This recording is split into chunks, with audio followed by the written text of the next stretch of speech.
तेरी वो रफ्तार हो, रोके से भी तू ना रुके,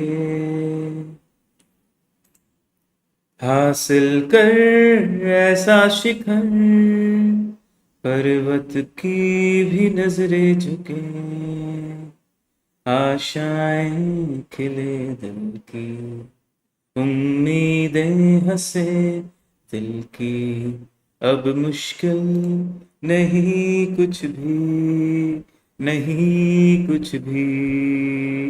good morning guys, very good morning. कैसे हो सब लोग? बताइए मुझे। Audio videos everything coming fine, everything is all right. आइए आइए आइए, ज्वाइन इन गाइस। अपने सारे फ्रेंड्स को भी बुला लो और मुझे सबसे पहले तो चेक करके बताओ यार, audio videos everything coming fine. Nehal, Rishabh, Suman, Amarjeet, Raunak, Anshuman, Surendra, Kriti, CA journey, Kashish, Tulsi, ऋषि, सौम्या, जीत, सभी का बहुत स्वागत है। Everything is fine. बच्चों ने कंफर्म कर दिया है कि सर ऑडियो वीडियो एकदम चकाचक आ रेला है, एकदम बेहतरीन आ रेला है। अब मेरी बात ध्यान से सुनना भाई।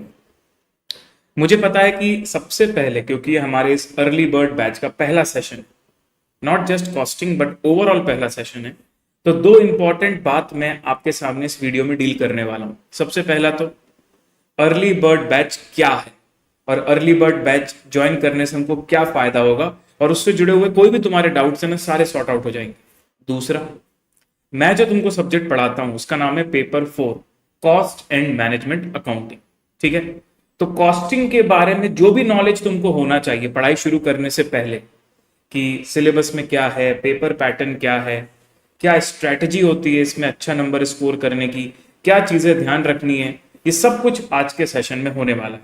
तो आज के सेशन को मैंने एक सिंगल नेम दिया है, that is orientation. So this is the orientation about the costing subject and the strategy to score high in costing. और इसके साथ साथ अर्ली बर्ड बैच के बारे में ऑल डिटेल्स आपको मैं सेशन में क्विकली बताने वाला हूं। ठीक है एवरीवन? अच्छा, अब क्या हो सकता है कि आप लोगों के मन में बहुत सारे सवाल हो सकते हैं। ठीक है, तो मैं बस ये बोलूंगा कि अपने सवालों को अपने तक रखो थोड़े समय के लिए। हो सकता है कि इस सेशन में वो सारे क्वेश्चन तुम्हारे आंसर्ड हो जाएं। इनकेस नहीं आंसर होते तो भी चिंता की कोई बात नहीं है। 11:30 बजे हम ये सेशन शुरू कर रहे हैं, 1 बजे तक का हमारे पास स्लॉट अवेलेबल है। मैं 12:30 तक अपनी सारी बातें कंप्लीट कर दूंगा। ठीक है, 12:30 से 1 बजे के बीच में तुम मुझसे जो सवाल पूछोगे मैं उसके आंसर दूंगा।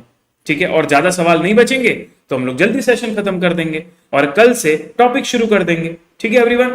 तो मैं सब कुछ बताऊंगा, कौन से चैप्टर्स करवाऊंगा, कितनी क्लास होंगी, और उसके बाद बैच कब से शुरू होगा, रेगुलर बैच में क्या होगा, अर्ली बर्ड बैच ज्वाइन कर लिया, क्लियर हो गए तो क्या होगा, नहीं क्लियर कर पाए फाउंडेशन तो क्या होगा, जो 999 डिपॉजिट कर रहे हैं उसका कैसे यूज कर सकते हैं, सब कुछ मैं डील करूंगा।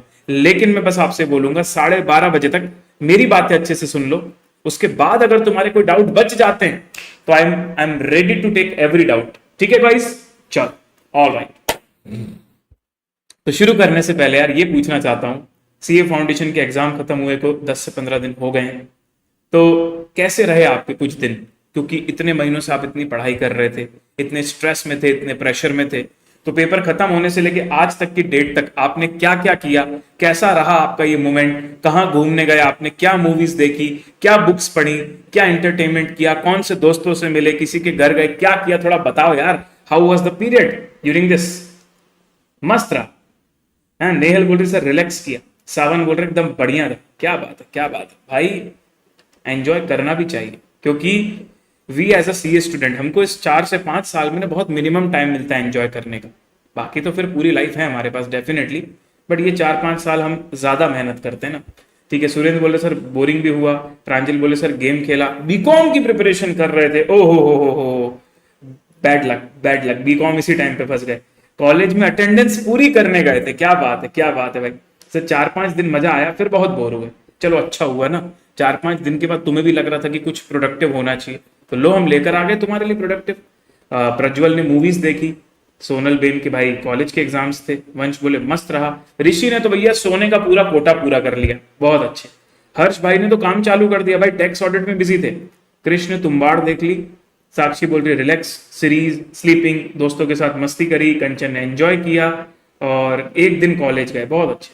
सो रहा था, कॉलेज के असाइनमेंट लिखे थे, स्लीपिंग फुल डे, बट पढ़ाई भी करी, बहुत अच्छी बात है, very good very good very good. Rishabh बोल रहे सर मेरा तो डायरेक्ट एंट्री है, मैंने तो फाउंडेशन का एग्जाम ही नहीं दिया, मेरे लिए तो ये सारी बातें एप्लीकेबल ही नहीं है। तो ऋषभ भाई मैं तुमसे बोलूंगा, अगर तुम डायरेक्ट एंट्री वाले हो ना, तो बैच लेके रिकॉर्डेड बैच देखना शुरू कर दो, क्योंकि तुम किसके लिए वेट कर रहे हो, तुम्हारा कोई रिजल्ट नहीं आने वाला तो तुम सीधे रेगुलर बैच ज्वाइन कर सकते हो भाई, ठीक है। चलो डेमो क्लासेस देखे दूसरी फैकल्टीज के, बहुत अच्छी बात है, वेरी गुड वेरी गुड, ठीक है। इंटर की क्लासेस ही चालू कर दी, ये भी ठीक है भाई, बढ़िया। रिजल्ट की चिंता की, ओहो ठीक है, कोई ना। तो अच्छा लगा भाई कि आप लोगों से थोड़ी चर्चा हुई, आप लोग खुल के मेरे सामने आए। तो चलिए भाई, अब तुम्हें जो एंजॉय करना है, तुम्हें जो फन करना है, कंटिन्यू रखो रिजल्ट आने तक। पर अब जो मैं 4-5 घंटे अल्टीमेट टीम तुमसे मांग रही है, वो तुम जरूर दे दो। और आई थिंक इतना टाइम तो तुम निकाल सकते हो, है ना। कितना एंजॉय करोगे, कितनी मूवी देखोगे, कितना सोओगे यार, ठीक है। चलिए, तो अब क्योंकि मैं एक नया बैच शुरू करने जा रहा हूं, yes it is a short batch, it is a very small batch, उसके बाद भी it is a new batch, ठीक है। तो भाई सीरियसनेस मेरी तरफ से तो पूरी रहेगी। मुझे पता है कि आप इस बैच को एनरोल सिर्फ 999 में कर सकते हो, फिर भी मैं आपसे रिक्वेस्ट करूंगा कि भाई 999 भी छोटा सम नहीं होता। तो ऐसा नहीं कि कम अमाउंट है तो आप सीरियस ना रहें, जो भी कुछ सीखने मिल सकता है, जितना प्रोडक्टिव यूटिलाइजेशन कर सकते हो, तो थोड़ा सा पॉजिटिव रह के जरूर करना। और जब भी मैं कोई नई बैच शुरू करता हूं ना, मैं सबसे पहले जिनको लेकर मैं ग्रेटफुल हूं उनको मैं याद करता हूं, उनसे विशेष लेता हूं, उनसे ब्लेसिंग लेता हूं, और उसके बाद शुरू करता हूं। तो I am very very very grateful to my parents, to Maa Saraswati the goddess of knowledge, जिनकी वजह से मुझे ऐसा लगता है कि मैं माध्यम बन पाया आपके और नॉलेज के बीच में। And definitely my country India, I am very proud of being Indian. So thank you so much parents, goddess Saraswati and my country India. इसी के साथ शुरू करेंगे सर आज की कहानी। अब मैं आप सभी को ना इंट्रोड्यूस करवा देता हूं हमारी टीम के साथ। सो this is team ultimate CA.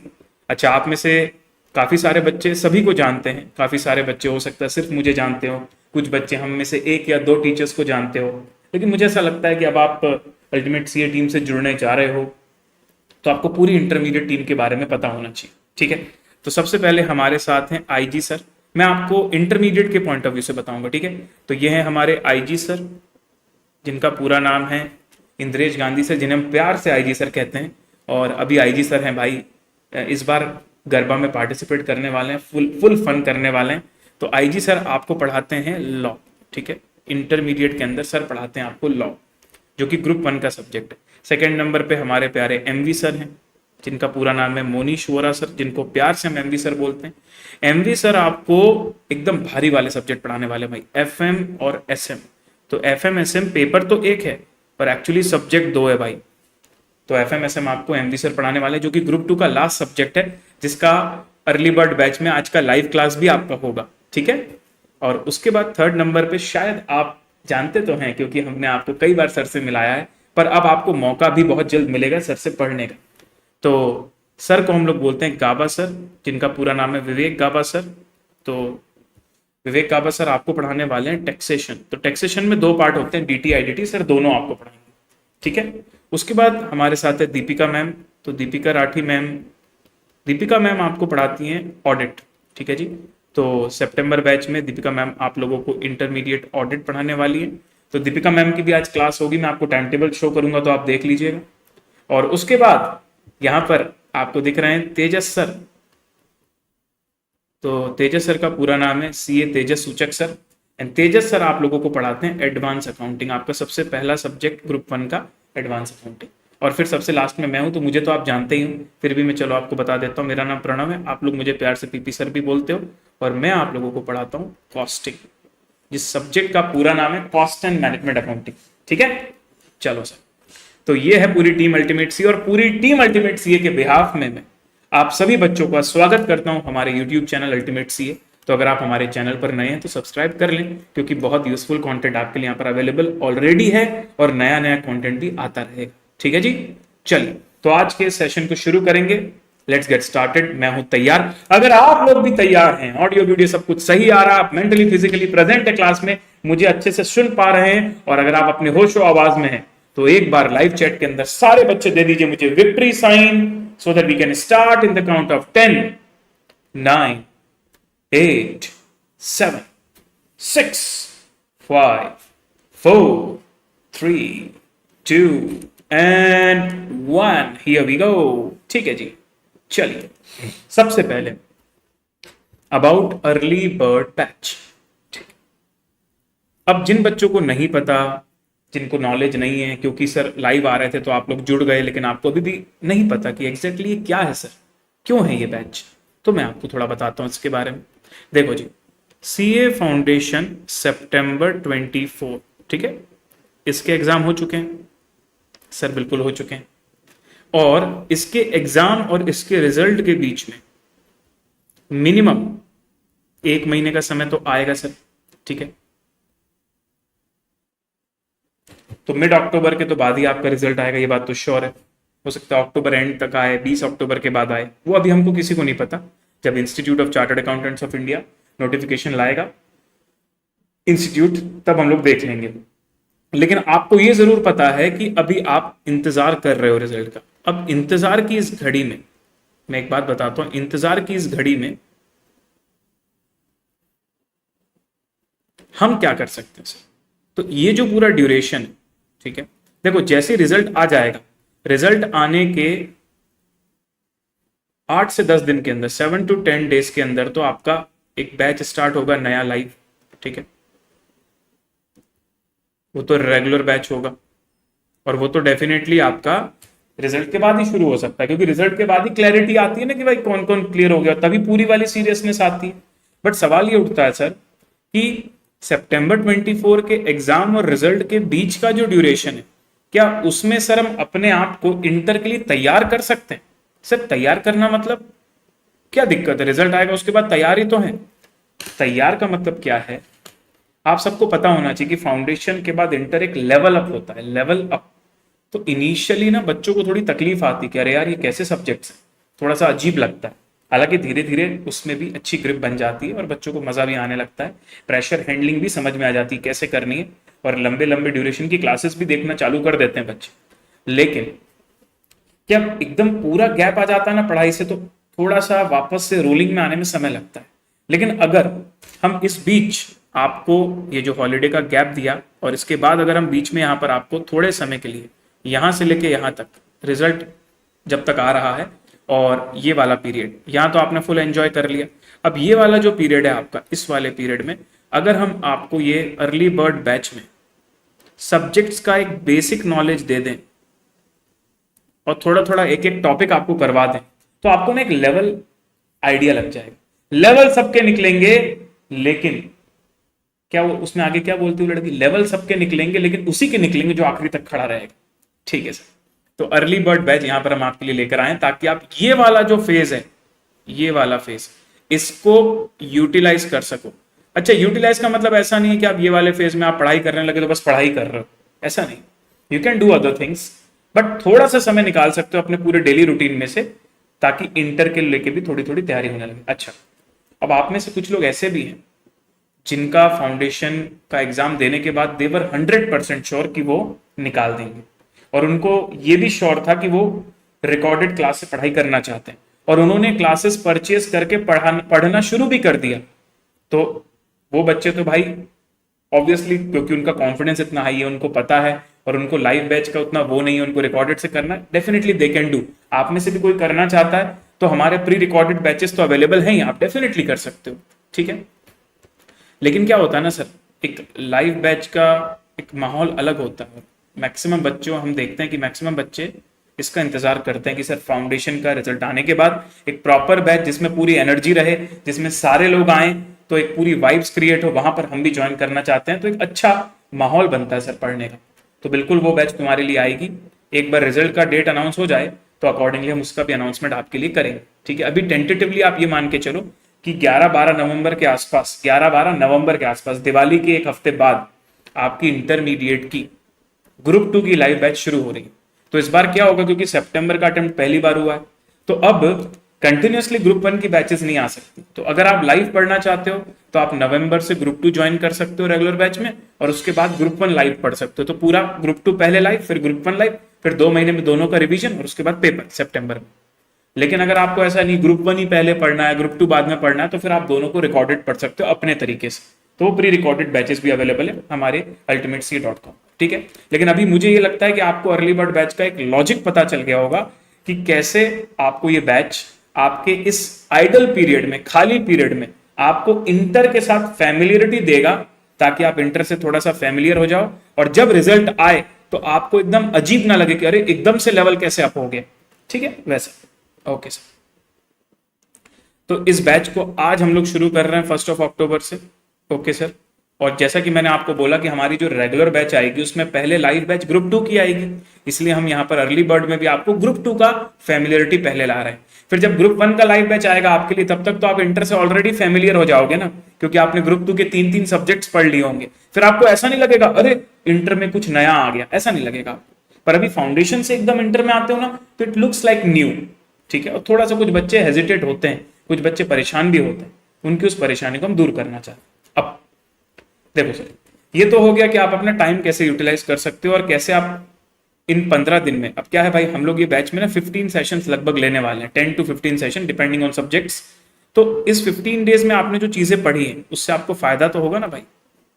अब कौन से सब्जेक्ट में कौन से टीचर क्या पढ़ाने वाले हैं वो तो आपको रिस्पेक्टिव टीचर्स बताएंगे। मैं आपको कॉस्टिंग का बताऊंगा, तो जैसी कॉस्टिंग के बारे में, सब्जेक्ट के बारे में डिस्कशन चालू करूंगा तब मैं बताऊंगा कि मैं आपको ऐसी क्या चीज पढ़ाने वाला हूं जिससे आपको आगे फायदा होगा, ठीक है।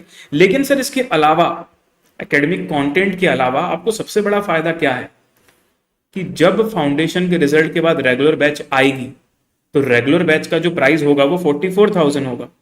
लेकिन आप लोग अगर 999 रुपीज में अर्ली बर्ड बैच को बुक कर लेते हो ना, तो आप एलिजिबल हो जाओगे प्राइस लॉक के लिए। प्राइस लॉक मतलब आप जब फाउंडेशन के रिजल्ट के बाद इंटर का बैच लेने जाओगे तो आपके लिए प्राइस केवल 38,000 रहेगा, और केवल 38,000 तो प्राइस है, उसमें से जो आपने 999 अभी पे किया ना वो माइनस हो जाएगा। मतलब इफेक्टिवली जो आप अर्ली बर्ड बैच ले रहे हो ये तो जीरो कॉस्ट की हो गई ना, ये 999 तो आपका एडवांस की तरह ट्रीट हो जाएगा, ठीक है। तो 37,000 में आप ग्रुप 2 का पूरा बैच 6 के 6 सब्जेक्ट्स ज्वाइन कर सकते हो।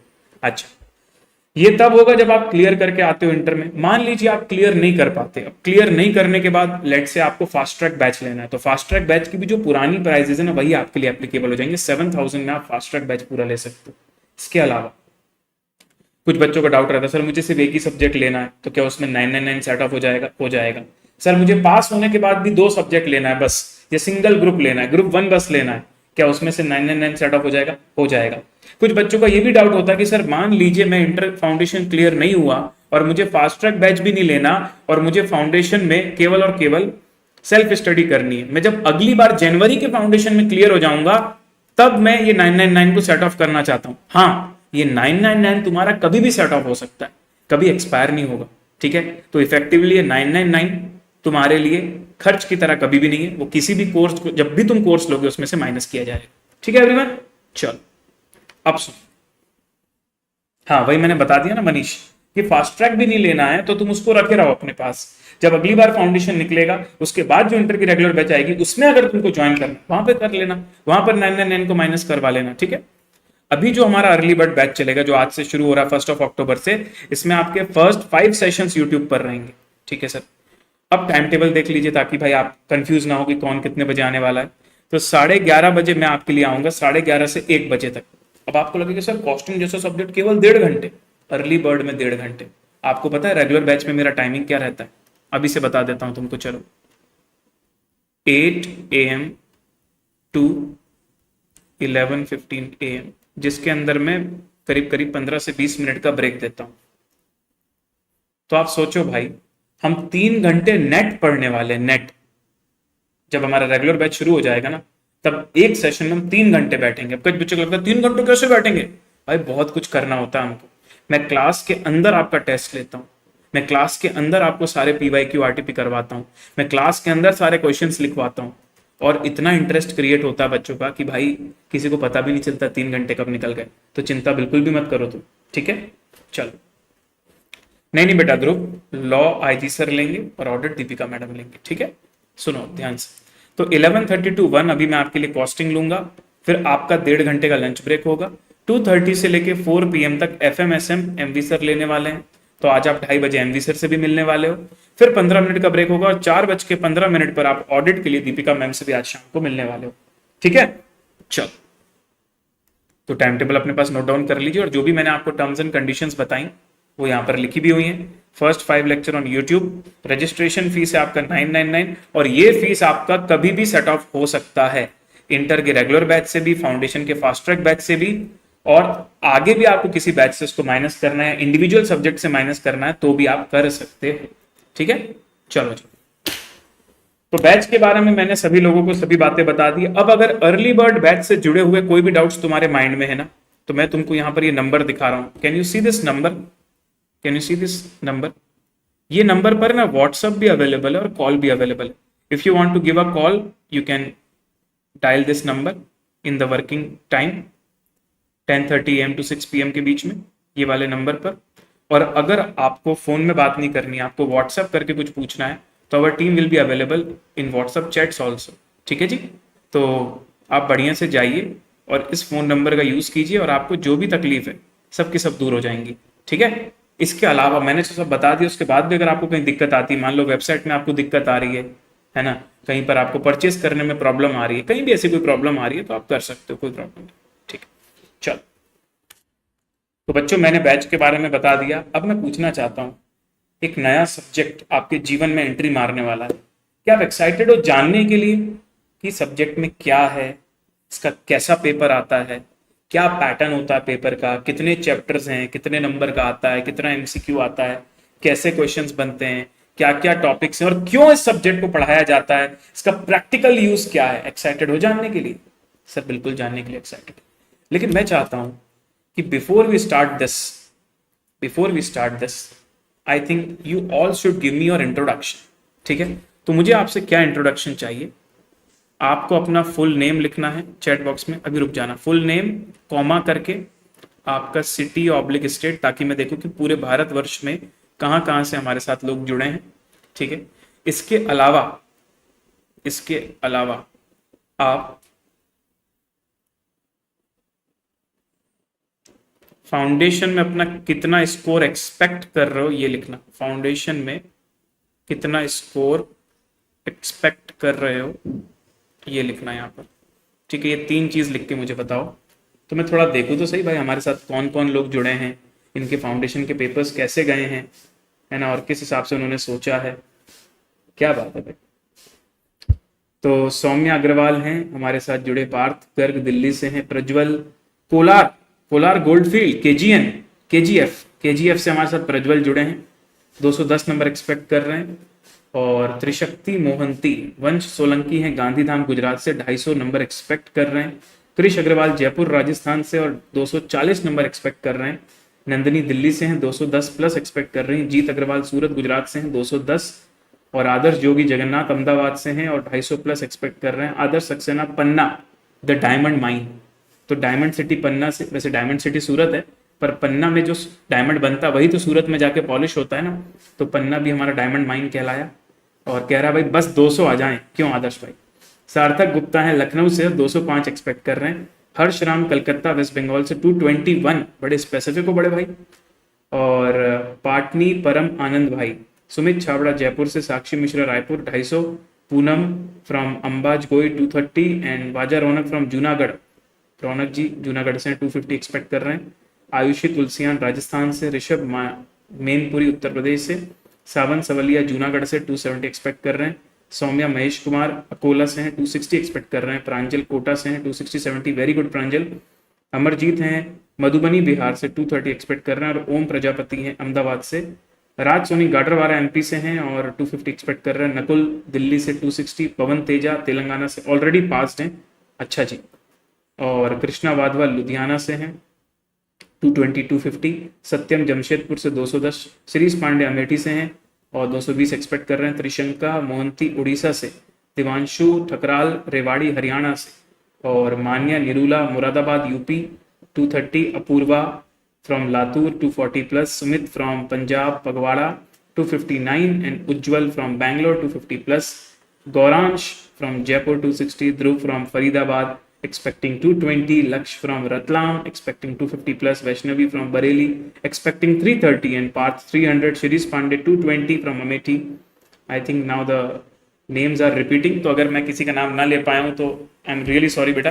पर अब मुझे लगता है मैं आगे बढ़ना चाहिए, है ना। काफ़ी लोगों के मैंने नाम भी ले लिए और बड़ा अच्छा लग रहा है कि आप लोग इतने एक्टिवली पार्टिसिपेट कर रहे हो लाइव चैट में।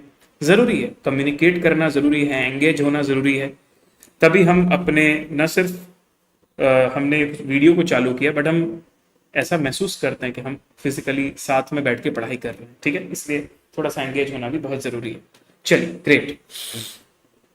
तो अब मैं आपके लिए लेकर आया हूं सब्जेक्ट के बारे में कुछ knowledge about cost and management accounting, ठीक है सर। बच्चों आपको एक बात पता है, कॉस्ट एक ऐसा सब्जेक्ट है ना जो छुपा हुआ है आपके डेली लाइफ में लेकिन आपको दिखता नहीं।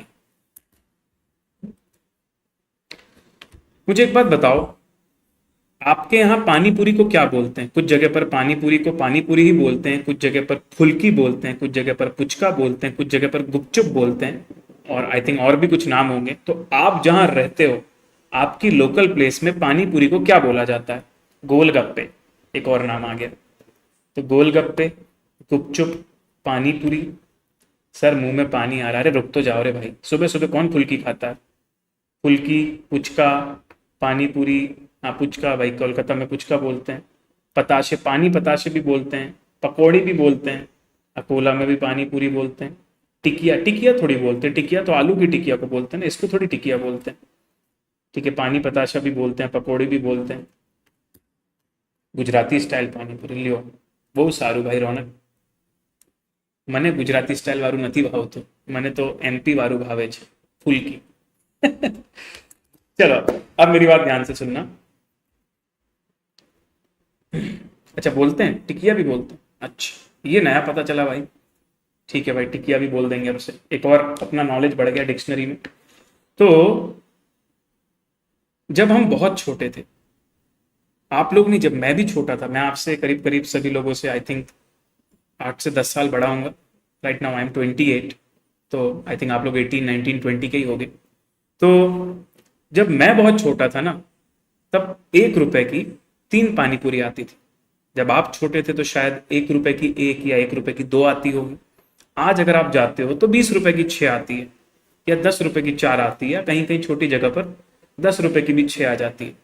बट फिर भी आप देख रहे हो वही सेम चीज की प्राइस कितनी ज्यादा बढ़ गई है इतने सालों में। पिछले 10 साल 20 साल में उसी चीजों की प्राइस कितनी ज्यादा बढ़ गई है ना। तो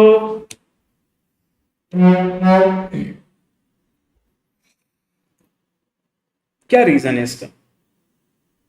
क्या उसको मजा आ रहा था महंगा करने में, कि भाई लोगों की जेब हल्की करनी है? 1 की 4 दे रहा था, अब 1 की 2 दूंगा, अब 1 की 1 दूंगा, अब 2 की 1 दूंगा, 4 की 1 दूंगा, 20 की 6 दूंगा। अरे क्यों? क्योंकि सर वो जो गोलगप्पे वाला है, वो जो गुपचुप वाला है, वो जो पानी के पताशे वाला है, वो जो पुचका वाला है, वो जो फुल्की वाला, वो जो टिकिया वाला है, वो जो पानी पूरी वाला है, उसके जो कॉस्ट ऑफ इनपुट्स है, कॉस्ट ऑफ इनपुट्स मतलब वो जब अपनी पानी पूरी बनाता है तो उसको मैदा लगता है, फ्लोर, ठीक है। फिर उसके बाद उसको मसाले खरीदने होते हैं, फिर वो जिस जगह पर अपनी दुकान लगा रहा है उसका जो रेंट है, उसकी कॉस्ट भी उसकी बढ़ गई है। वो एक बंदे को हेल्प में रखता है जिसको सैलरी देता है। पहले वो कम सैलरी देता था, चल जाता था, आज उसको सैलरी भी ज्यादा देनी पड़ती है। तो उसको बिजनेस करते समय जो भी कॉस्ट लग रही है ना, वो जैसे जैसे बढ़ती जा रही है, उसको भी पानी पूरी के प्राइस को वैसे वैसे बढ़ाते जाना पड़ रहा है। मतलब किसी भी बिजनेस में आप देखोगे इतने सालों में हर चीज के प्राइस बढ़ रहे हैं, तो उसका रीजन क्या है? क्योंकि जब कॉस्ट ही बढ़ जाएगी तो प्राइस तो बढ़ाना पड़ेगा ना। अब मार्केट में तुम ऑयल लेने जाते हो या शुगर लेने जाते हो, तो आज से 5 साल पहले और अभी में प्राइस क्यों बढ़ गया? क्योंकि वो रिटेलर ने खुद महंगा खरीदेगा तो तुमको भी तो महंगा बेचेगा ना भाई। समझ रहे हो मेरी बात को, क्या कहना चाहता हूं?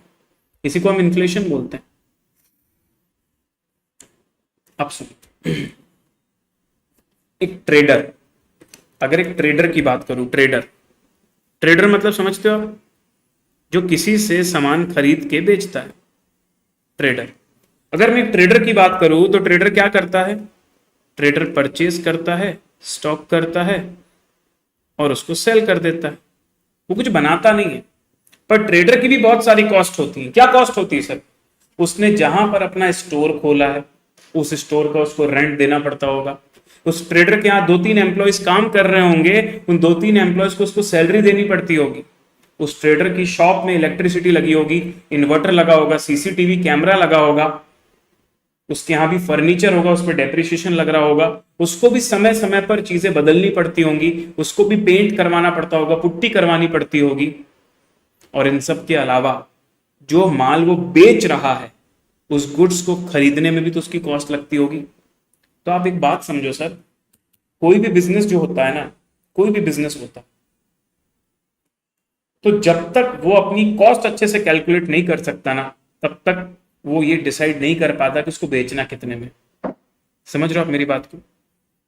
मुझे एक बात बताना, आप मैगी खाते हो नॉर्मल शहर में एक रोड साइड में, तो जो 30 रुपए की मैगी वहां आती है, वही जब आप पहाड़ों पर मैगी खाने जाते हो तो वही मैगी 80 रुपए की आती है। तो क्या मैगी महंगी हो गई? नहीं, उस जगह पर मैगी को पहुंचाने की कॉस्ट ज्यादा है।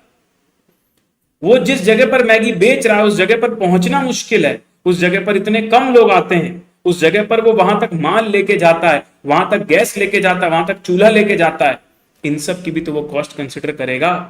और वही नॉर्मल शहर के बीच में खोलना इतना मुश्किल नहीं है, उसको रिसोर्सेज गैदर करना उतना मुश्किल नहीं है। लोकेशन की ट्रांसपोर्टेशन कॉस्ट बढ़ जाती है, लोकेशन में चीजों को मैनेज करने की कॉस्ट बढ़ जाती है, वहां जाके उसको अपना सब सेटअप तंबू वंबू लगाना पड़ता है, उसकी कॉस्ट बढ़ जाती है। तो आप इस बात को समझें। अच्छा, जनरली क्या होता है ना, लड़कों में होता है, जब लड़के ना ये 18 से 20 की एज में होते हैं ना, 18 से 20-22 के आसपास, तो अपने दोस्त के साथ घूम रहे होते हैं ना, तो अब हर शहर में ना कोई दुकान बहुत चलती खाने पीने की।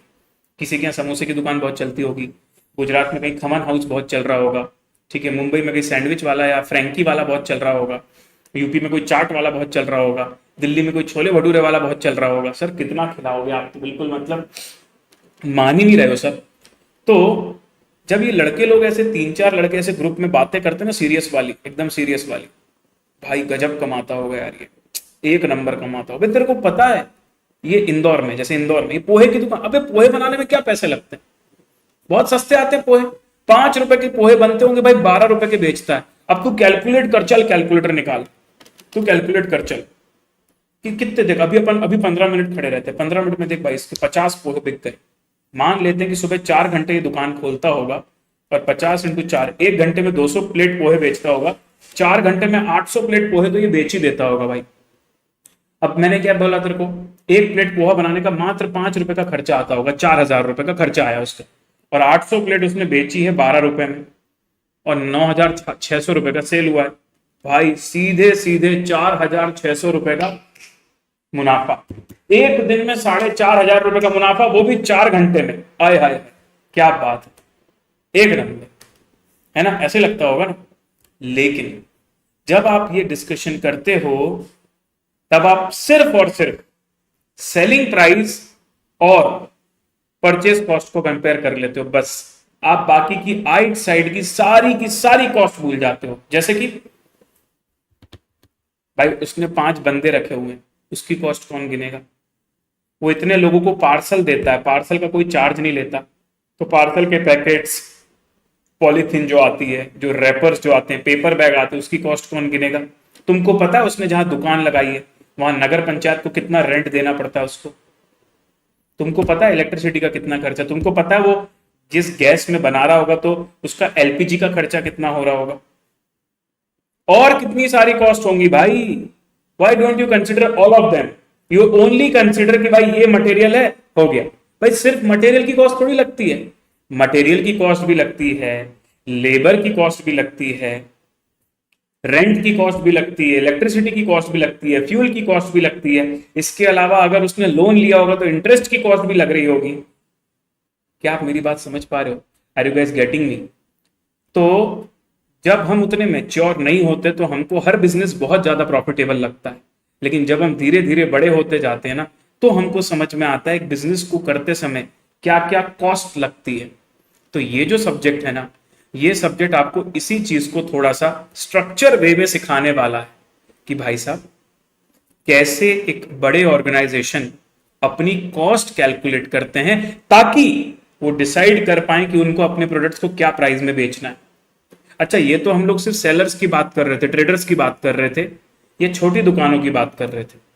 एक मैन्युफैक्चरिंग कंपनी जो होती है, आप कभी किसी मैन्युफैक्चरिंग प्लांट को आपने देखा है? Have you ever seen any manufacturing plant? चलो आओ देखते हैं। मैन्युफैक्चरिंग प्लांट ऑफ पार्ले जी।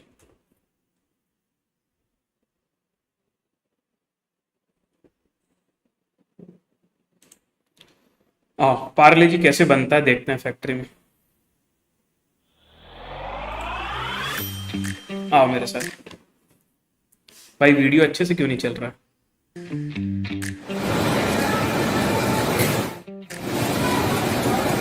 वाह यार, मन हो गया पार्ले जी खाने का भाई, बिस्किट में डुबो के। जी जी हमारे जीनियस, ये राइमिंग कान में पड़ते ही देश का अमीर से अमीर और गरीब से गरीब बच्चा भी समझ जाता है कि बात पार्ले जी बिस्किट की हो रही है। और पार्ले जी का नाम सुनते ही ज्यादातर इंडियंस अपनी बचपन की मीठी यादों में खो जाते हैं। इसीलिए इन यादों में चार चांद लगाने के लिए मिस्टर जग बुल आपके लिए लेकर आए वो मेकिंग प्रोसेस, जिसमें आप जानेंगे मैदे से पार्ले जी बिस्किट बनने के पूरे सफर को। पार्ले जी बिस्किट बनाने की शुरुआत होती है फैक्ट्री में सफेद चमकदार मैदे, क्रिस्टल जैसी चीनी और एडिबल ऑयल को एक साथ जमा करने से। इन तीनों बेसिक इंग्रेडिएंट्स में से फैक्ट्री के वर्कर्स सबसे पहले हाथों की मदद से मैदे के पैकेट्स को फाड़कर इन्हें एक ऑटोमेटिक वाइब्रेटिंग मशीन में डाल देते हैं। इस मशीन में ढेर सारे छोटे छोटे छेद होते हैं ताकि मशीन अच्छी तरह से मैदे को फिल्टर कर सके।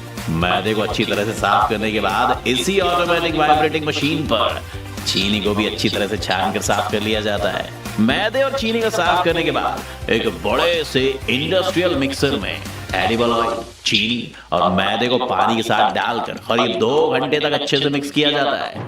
2 घंटे के बाद जब बिस्किट का डो बनकर तैयार हो जाता है तो इसे कन्वेयर बेल्ट की मदद से आगे मोल्डिंग सेक्शन में भेज दिया जाता है। इस मशीन में 32 सांचे लगे होते हैं जिसमें कंपनी का नाम और लोगो पहले से ही बना रहता है। इसलिए जैसे जैसे मशीन मैदे के डो को छोटे छोटे बिस्किट के शेप में काटते रहते हैं, वैसे वैसे गीले और पिलपिले बिस्किट्स पर ब्रांडिंग भी होती रहती है। ये मोल्डिंग मशीन बिस्किट्स को शेप में काट कर कन्वेयर बेल्ट की मदद से आगे भेजती रहती है, जहां से ये बिस्किट सीधा आ जाते हैं एक बहुत ही बड़ी ऑटोमेटिक भट्टी यानी कि ओवन में, जहां करीब 240 डिग्री सेल्सियस पर इन गीले पिलपिले बिस्कुट्स को अच्छी तरह से बेक किया जाता है। कुछ देर के बाद ये बिस्किट्स अपने असली कलर में आने लगते हैं, यानी ये ब्राउन होने लग जाते हैं। लेकिन अभी भी बिस्किट पूरी तरह खाने के लिए तैयार नहीं है, क्योंकि अगर ये बिस्किट अपने आप ठंडा हुआ तो कुछ टाइम बाद फिर से नरम हो जाएगा। इसीलिए भट्टी से निकलने के फौरन बाद इन सभी बिस्किट्स को एक कूलिंग चैम्बर में भाई बोल गजब रहा है, इसकी आवाज मस्त है। आप लोगों को एक बेहतरीन फैक्ट भी बताना चलता है दोस्तों कि गर्म बिस्किट्स को अचानक से ठंडा करने पर वो कई महीनों तक क्रंची रहता है। इसलिए कंपनियां इस मेथड को अपनाती हैं। खैर, इतना कुछ होने के बाद फाइनली ये बिस्किट्स आ जाते हैं अपने फाइनल स्टेज यानी रैपिंग और पैकिंग की तरफ, जहां पहले से ही ठंडे हो चुके इन बिस्किट्स को एक कन्वेयर बेल्ट की मदद से रैपिंग एरिया में भेज दिया जाता है। रैपिंग एरिया से कन्वेयर बेल्ट की मदद से निकलने के बाद ये बिस्किट्स आ जाते हैं पैकिंग सेशन में, जहां फैक्ट्री के वर्कर्स हाथों की मदद से इन पैकेट्स को उठाकर इन कार्टन बॉक्स में भरते चले जाते हैं। इस बिस्किट से जुड़ी आपकी जो भी यादें हो उसे कमेंट में जरूर बताइएगा। अगर आपको आज की वीडियो पसंद आई तो लाइक करने के साथ साथ अपने दोस्तों और रिश्तेदारों के साथ शेयर। अब सुनो यार, मैंने ये एग्जांपल क्यों लिया? पहले बात तो मजा आ गया भाई ने जो कमेंट्री दी ना, जितना बिस्किट में मजा नहीं आ रहा था देख के कि कैसे बन रहा है, उससे ज्यादा भाई की कमेंट्री में मजा आ रहा था। तो आपने देखा इतनी सारी मशीनें लगी हुई हैं, इतना मटेरियल लगा, इतना सारा स्टाफ है जो मशीन को चला रहा होगा, जो पैकिंग कर रहा होगा, कार्टन्स में डाल रहा होगा, चीज़ों को मैनेज कर रहा होगा। तो जैसे मैंने आपको एक ट्रेडिंग एंटिटी में बताया कि आप जो सामान खरीद के आ रहे हो वो तो आपकी मेन कॉस्ट है, पर उसके अलावा भी बहुत सारी कॉस्ट होती है जो हमको दिखती नहीं है पर होती है, और वो सारी कॉस्ट भी उस बिजनेस ओनर को रिकवर करनी होती है, इसीलिए वो प्राइस ऊपर रखता है। वैसे ही एक मैन्युफैक्चरिंग के अंदर जो कॉस्ट के कैलकुलेशन वो इससे भी ज्यादा कॉम्प्लेक्स। भाई मटेरियल है तो कितने रुपए का मटेरियल लगा, किस प्राइस में खरीद के आए थे, कितनी क्वांटिटी लगी, लेबर है तो उस एम्प्लॉय ने इस काम को करने में कितने घंटे लगाए, 1 घंटे का आप उसको कितना पेमेंट देते हो, मशीन का डेप्रिसिएशन कितना है, जिस जगह पर आपकी फैक्ट्री चल रही वहां का रेंट कितना है, और अन्य खर्चे कितने हैं। ऐसे बहुत सारे आइटम होते हैं जो हम लोग इस चैप्टर के अंदर देखने वाले हैं, इस सिलेबस के अंदर देखने वाले हैं। लेकिन मुझे एक बात बताओ, छोटी से छोटी दुकान हो या बड़ी से बड़ी दुकान हो, ये एक बेसिक बिजनेस फंडामेंटल तो सबको पता है कि कोई भी व्यक्ति किसी भी चीज को बेचने से पहले कॉस्ट हमेशा दिमाग में रखता है, कॉस्ट की कॉस्ट क्या आ रही है। वो वाला अगर तुमने देखा हो, एक्सक्यूज मी ब्रदर, इधर से ये बेल्ट ले लीजिए, बेल्ट केवल 500 रुपीज का ये बेल्ट है, एलवी का बेल्ट है सर, फर्स्ट कॉपी केवल 500 रुपीज में मिलेगी। अब जब तुम सरोजनी मार्केट में ऐसे बंदे से निगोशिएट करोगे तो तुम क्या बोलोगे, भाई 100 रुपए में दे दे। अच्छा वो बंदा ना पहले बोलेगा अरे भैया 100 रुपए में थोड़ी मिलता है, अच्छा एक काम करो 450 में ले लीजिए brother, brother just take it at 450। तो भी तुमको पता है कि अभी तुम इसको और तोड़ सकते हो, लेकिन जो बंदा बेच रहा है ना वो भी कितना टूटेगा कि उसकी कॉस्ट से कम ना हो। मान लो उसने खुद वो बेल्ट 50 रुपए में खरीदा है, तो क्या तुमको 50 से कम में देगा? नहीं देगा ना। कोई भी बिजनेस का एक सिंपल फंडा हमेशा ध्यान रखना, कोई भी व्यक्ति जब सेल करता है ना तो जितने का उसको पड़ा है कॉस्ट, उससे कम में तो नहीं बेचेगा ना। लेकिन ये भी तो जरूरी है जानना कि जो चीज मैं बेच रहा हूं उसकी कॉस्ट है कितनी। क्योंकि अगर तुम एक सिंपल बिजनेस की बात करो कि तुमने कुछ खरीदा और बेच दिया, तब तो तुमको उस चीज की कॉस्ट पता है। लेकिन मैन्युफैक्चरिंग में अगर तुम जाओगे तो एक्चुअल में तुम्हारा एक packet of Parle ji biscuit कितने का बना है इसका कैलकुलेशन भी करना पड़ता है, इंस्टेंटली नहीं हो जाता, सोचना पड़ता है। तुमने देखा होगा पार्ले जी का 5 रुपए वाला पैकेट अभी भी 5 रुपए का है, पर उसमें क्वांटिटी कम होते जा रही है। क्यों? क्योंकि वो चाहते हैं कि 5 रुपए का प्राइस फिक्स रखें, पर कॉस्ट तो बढ़ गई है ना, तो उन्होंने क्या कर दिया, क्वांटिटी को छोटा कर दिया। तो वो ये देखते हैं कि भाई अगर हम 50 ग्राम बिस्किट दे रहे हैं और वो 3.5-4 रुपए का कंपनी को पड़ रहा है, तो चलो कंपनी 5 रुपए में बेच सकती है 20% के मार्जिन पे। लेकिन जब तक कंपनी को खुद की कॉस्ट नहीं पता होगी तब तक कैसे प्राइस डिसाइड हो सकता है? कितने बच्चों को मेरी ये वाली बात समझ में आ रही है बताइए? कितने बच्चों को मेरी ये वाली बात समझ में आ रही है कि सर हर एक छोटे से लेके बड़े से बड़े बिजनेस तक, हर बिजनेस को जो भी वो चीज बेच रहे हैं या बना रहे हैं, जब तक उस चीज की कॉस्ट नहीं पता होगी तब तक वो कैसे उसको सेल कर पाएंगे, कैसे वो डिसाइड कर पाएंगे कि कितना प्राइस में बेचना है, कितने कम से कम प्राइस पे ले जा सकते हैं। कोई भी छोटे से छोटा डिसीजन भी नहीं हो पाएगा। समझ रहे हो आप मेरी बात को? Are you getting? ठीक है।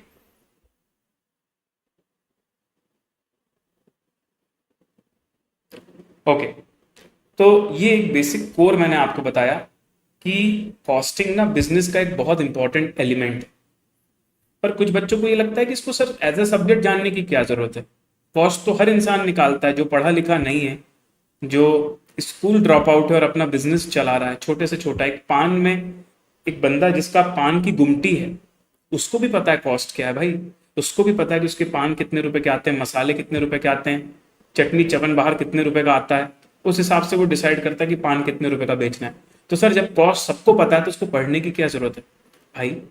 हम कॉस्ट को इसलिए नहीं पढ़ रहे हैं कि हम छोटे से छोटे दुकानदारों को या पान वालों को समझा पाए कि तुम्हें कितने में बेचना चाहिए। हम कॉस्टिंग इसलिए पढ़ रहे हैं कि जो बड़े बड़े ऑर्गेनाइजेशंस होते हैं, जो मैन्युफैक्चरिंग ऑर्गेनाइजेशंस होते हैं या बड़े बड़े स्टोर्स होते हैं या सर्विस एंटिटीज होती हैं, जब वो अपनी प्राइजेस फिक्स करें तो वो अपने कॉस्ट को कैसे कैलकुलेट करें, उस तरीके से हमको सोचना है। समझ रहे हो मेरी बात को आप लोग? ठीक है, चलो कार्तिक भाई लेक्चर को स्टार्टिंग से देखना, तब तुमको समझ में आएगा कि सितंबर 25 का लेक्चर अभी से क्यों हो रहा है। ठीक है, ऐसे रैंडमली बीच में आके मत पूछो, मैंने स्टार्टिंग में सारा अपडेट आपको दिया है। अच्छा चलो, अब मैं आपको थोड़ा सा एग्जाम पॉइंट ऑफ व्यू से बात कर देता हूँ कि कॉस्टिंग एक ऐसा सब्जेक्ट है सर जो प्रैक्टिकल सब्जेक्ट है। अभी जितना हमारा पिछले 10 मिनट में चर्चा हुआ, आई गेस उस चर्चा से आप समझ तो गए होंगे कि ये बहुत ही रियल लाइफ से कनेक्ट होने वाला सब्जेक्ट है। और चिंता मत करो, मैं तुमको बहुत ज़्यादा कनेक्ट करवाऊंगा भी, मैं तुमको फील भी करवाऊंगा कॉस्टिंग पूरा का पूरा। ठीक है, इसके अलावा 100 मार्क्स का पेपर आता है हमारा कॉस्टिंग का। ये पेपर नंबर 4 है आपके ग्रुप 2 का पहला पेपर है, तो पेपर नंबर 4 कहलाता है हमारे टाइम टेबल में। और 30% इसके अंदर MCQ आते हैं और 70% हमको रिटर्न फॉर्म में लिखना होता है। ठीक है, अच्छा अगर टाइप्स ऑफ प्रॉब्लम्स की बात करूं मैं, तो मेजॉरिटी क्वेश्चंस हमारे न्यूमेरिकल्स आते हैं, कुछ एक क्वेश्चंस हमारे थ्योरी के भी आते हैं, कम रहता है, मतलब थ्योरी का पोर्शन बहुत कम रहता है। Actually this is the numerical subject, तो थ्योरी का एक क्वेश्चन आता है, वो भी ऑप्शन में आता है, और इसके अलावा एमसीक्यू होते हैं। अच्छा, एमसीक्यू के अंदर भी बच्चों का सवाल हो सकता है कि सर एमसीक्यू कैसे होते हैं, एमसीक्यू थ्योरी वाले होते हैं या प्रैक्टिकल वाले होते हैं, न्यूमेरिकल वाले होते हैं? तो एमसीक्यू भी न्यूमेरिकल वाले होते हैं। तो इफेक्टिवली अगर तुम देखोगे तो तुम्हारे पूरे पेपर में ना मेजॉरिटी पार्ट तुम्हारा न्यूमेरिकल वाला ही होता है सब्जेक्ट के अंदर, इसलिए बच्चों को बहुत मजा भी आता है इसके अंदर। ठीक है, जो हमारा सब्जेक्टिव वाला पार्ट है ना, उसके अंदर हमने जो वर्किंग नोट्स बनाए हैं, अगर आपने अकाउंट्स का पेपर दिया होगा फाउंडेशन में तो आपको भी पता होगा कि अकाउंट्स में केवल आंसर लिख दोगे तो काम नहीं चलेगा। जो सब्जेक्टिव वाला पार्ट होता है, सब्जेक्टिव वाले पार्ट में आपने कैसे आंसर निकाला इसका वर्किंग नोट्स भी आपको देना होता है।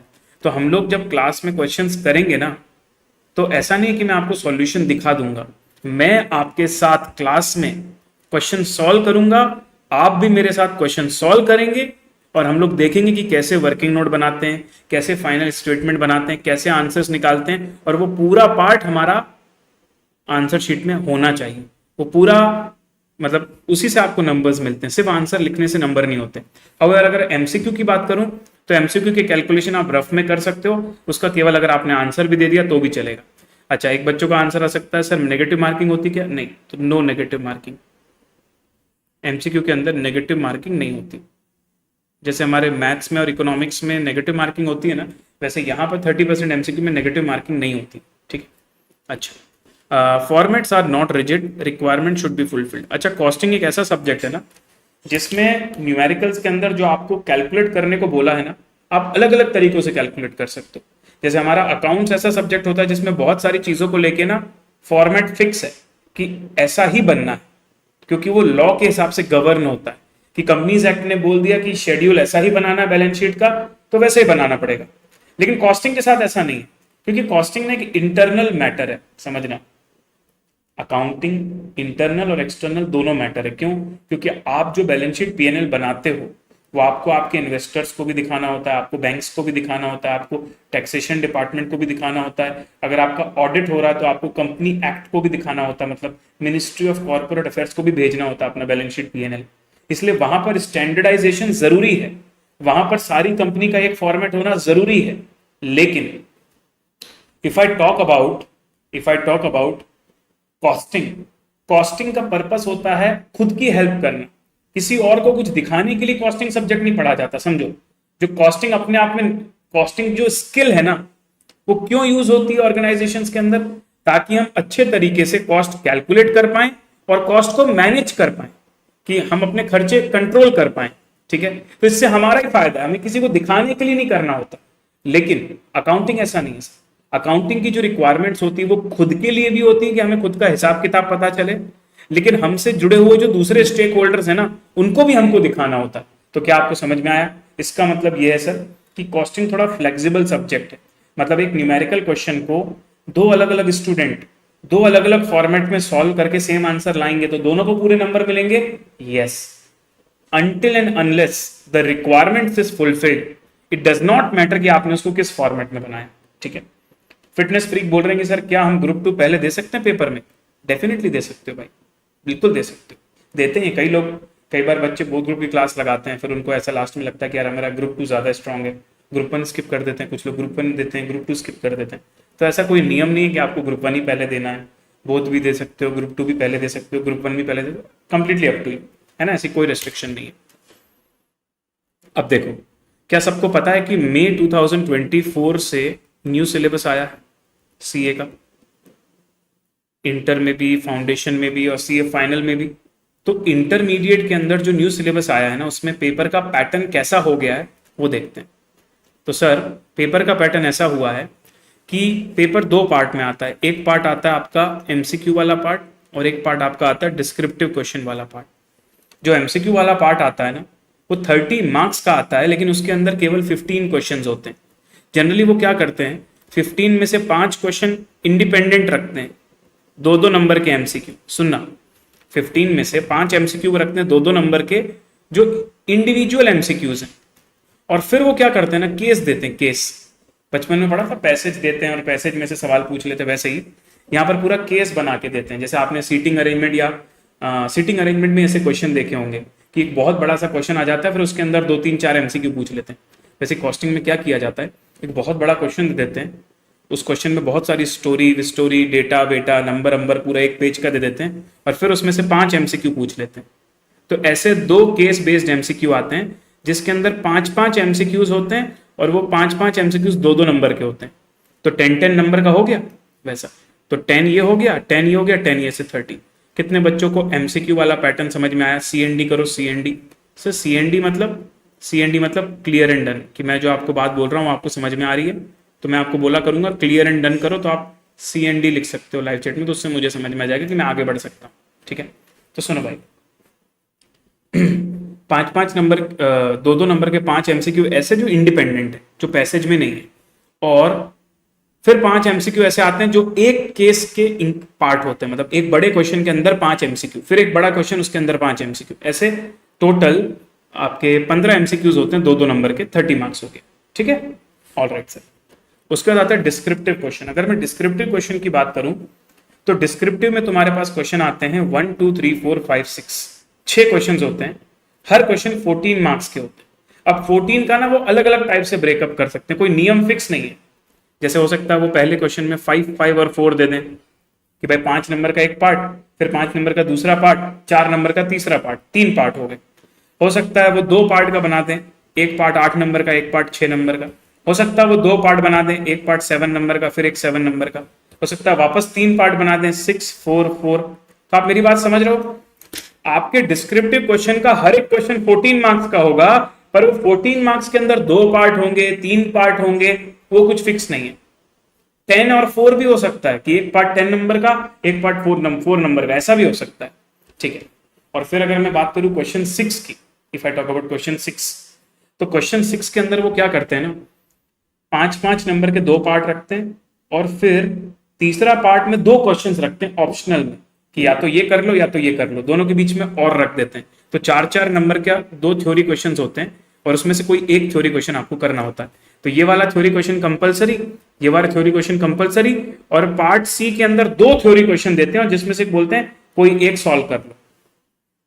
तो एक्चुअली देखा जाए तो पेपर तो आता है तुम्हारा 118 नंबर का, जिसके अंदर 96 नंबर का प्रैक्टिकल आता है, 22 नंबर का थ्योरी आता है, लेकिन हमें 118 में से केवल 100 नंबर का करना होता है। अब एमसीक्यू के अंदर कोई ऑप्शंस नहीं है, पर यहां पर जो क्वेश्चन नंबर 1 है ना, वो कंपलसरी होता है, और क्वेश्चन नंबर 2 से लेके क्वेश्चन 6 तक, मतलब 2 3 4 5 6, इन 5 क्वेश्चन में से एनी 4 क्वेश्चन आपको करने होते हैं। समझे सर? इसका मतलब क्या मैं ये थ्योरी वाला क्वेश्चन पूरा का पूरा स्किप कर सकता हूं? अगर आपको सारे प्रैक्टिकल बन रहे हैं, अगर आपको क्वेश्चन 2 क्वेश्चन 3 क्वेश्चन 4 क्वेश्चन 5 ये चारों बन रहे हैं, तो डेफिनेटली आप क्वेश्चन नंबर 6 को स्किप कर सकते हो। तो वॉट एवर, मतलब आपको 2 3 4 5 6 इन 5 क्वेश्चन में से कोई एक छोड़ना होता है, बाकी 5 करने होते हैं। कितने बच्चों को ओवरऑल पेपर का पैटर्न समझ में आ गया कि एमसीक्यू वाले पार्ट में 15 एमसीक्यू 2-2 नंबर के, वहां पर कोई ऑप्शन या चॉइसेस नहीं है। प्रैक्टिकल या डिस्क्रिप्टिव क्वेश्चंस के अंदर क्वेश्चन 1 कंपलसरी है, लेकिन क्वेश्चन 2 3 4 5 6 में से एनी 4 क्वेश्चन आपको करने होते हैं। और जो आपका लास्ट क्वेश्चन होता है क्वेश्चन 6, उसके अंदर जो इंटरनल पार्ट्स होते हैं उसमें थर्ड वाले पार्ट में 2 क्वेश्चंस में से कोई एक करना होता है। ऐसा पिछली बार पेपर आया था, मई में भी आया था, सितंबर में भी आया था। ठीक है, चलो अब मैं आपको सिलेबस का एक ओवरव्यू देता हूं। सारे बच्चे ना, मैं ये तो नहीं बोलूंगा कि आपकी आज नोटबुक पहले से बन गई है कि नहीं, अगर नहीं भी बनी है तो कोई बात नहीं, बट अगर आपके पास कुछ पेपर कॉपी पेन पेपर हो लिखने के लिए तो प्लीज मेरे साथ लिखना। तो थोड़ा सा चैप्टर्स के नाम लिखोगे ना तो आपको ज्यादा कनेक्टेड फील करोगे। बाकी एज सच पढ़ाने की बात अगर मैं करूँ तो वो कल से शुरू करने वाला हूँ। तो कल से पहले ना एक कॉस्टिंग की कॉपी खरीद लेना, बड़ी मोटी कॉपी खरीद लेना, उसी को रेगुलर बैच में भी यूज करना। अभी अर्ली बर्ड वाला पार्ट भी उसी में कर लेना, क्योंकि अर्ली बर्ड में जो चैप्टर मैं आपको करवाऊंगा ना, वो चैप्टर रेगुलर बैच में लास्ट में करवाऊंगा। तो वहां पर आपके उतने दिन बच जाएंगे कि आपका जल्दी सिलेबस खत्म हो जाएगा। इसलिए ऐसा नहीं कि अर्ली बर्ड की अलग कॉपी बना रहे, रेगुलर बैच की अलग कॉपी बना रहे, नहीं। ठीक है, अच्छा ग्रुप पूछ रहे हैं सर, अगर हम ग्रुप 2 को पहले पढ़ते हैं तो क्या कोई प्रॉब्लम तो नहीं होती? नहीं, जो न्यू सिलेबस आया है ना उसके अंदर उन्होंने क्या कर दिया है कि ग्रुप 1 के तीनों सब्जेक्ट इंडिपेंडेंट, ग्रुप 2 के तीनों सब्जेक्ट इंडिपेंडेंट। पहले क्या होता था, जब ओल्ड सिलेबस था ना, तो ग्रुप 1 में अकाउंट्स थी और ग्रुप 2 में एडवांस अकाउंट्स थी। तो ग्रुप 1 की अकाउंट्स का नॉलेज ग्रुप 2 के अकाउंट्स में लगता था। अकाउंट्स में जो चीजें सीखी वो एडवांस अकाउंट में लगती थी। पर अब ऐसा कोई भी कनेक्टेड सब्जेक्ट नहीं है। अब क्या कर दिया है, ग्रुप 2 अपने आप में अलग, ग्रुप 1 अपने आप में अलग पूरा। तो आप ग्रुप 2 पहले पढ़ लो या उसका पेपर पहले दे दो, ग्रुप 1 का बाद में दे दो, इन बातों से कोई फर्क पड़ता है? नहीं फर्क पड़ता सर। ठीक है, अब रौनक बोल रहे सर आपकी बुक के बारे में बताओगे। गौरांश बोल रहे कॉस्टिंग की क्लास कितने बजे होगी? बेटा अर्ली बर्ड बैच में 11:30 से लेके 1 PM तक आपकी कॉस्टिंग की क्लास होगी। और सेपरेट बुक की बात करूँ तो बेटा बुक्स के बारे में अभी बताने वाला हूँ आपको तुरंत। ठीक है, पहले आप मेरे साथ यहां पर आ जाओ और लिखो chapter 1 introduction to cost and management accounting.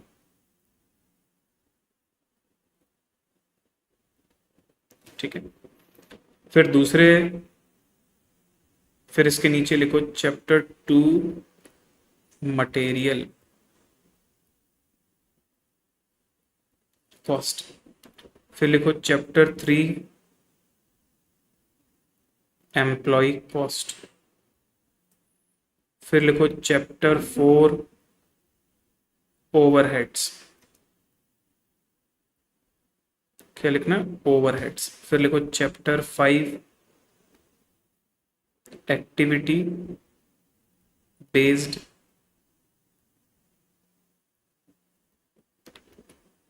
Costing. लिख रहे हो मेरे साथ आप लोग? Are you guys writing with me? तो चैप्टर 2 है मटेरियल कॉस्ट, 3 है एम्प्लॉय कॉस्ट, 3rd है ओवरहेड्स, फिर है एक्टिविटी बेस्ड कॉस्टिंग, उसके बाद चैप्टर नंबर 6 है आपका cost sheet.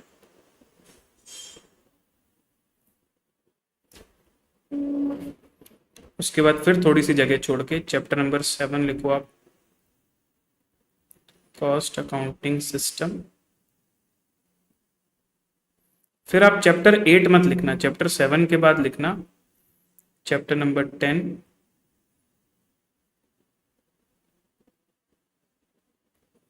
Process costing, chapter number 11 joint product by product,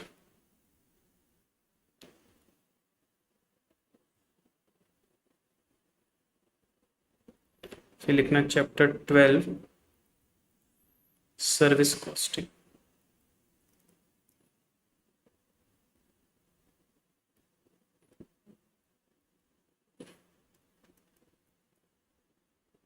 Gauri ji all the very best बेटा।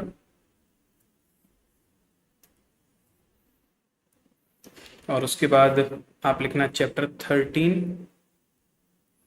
Standard costing.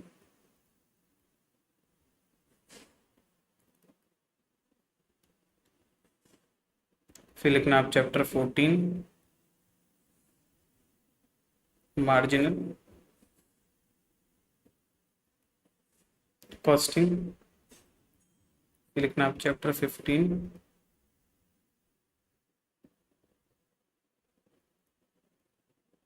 Budget costing.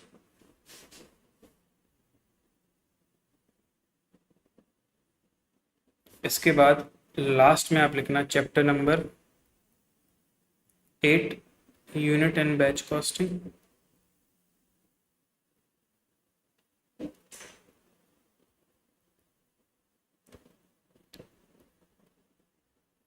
उसके बाद आप लिखना chapter number 9 which is job costing.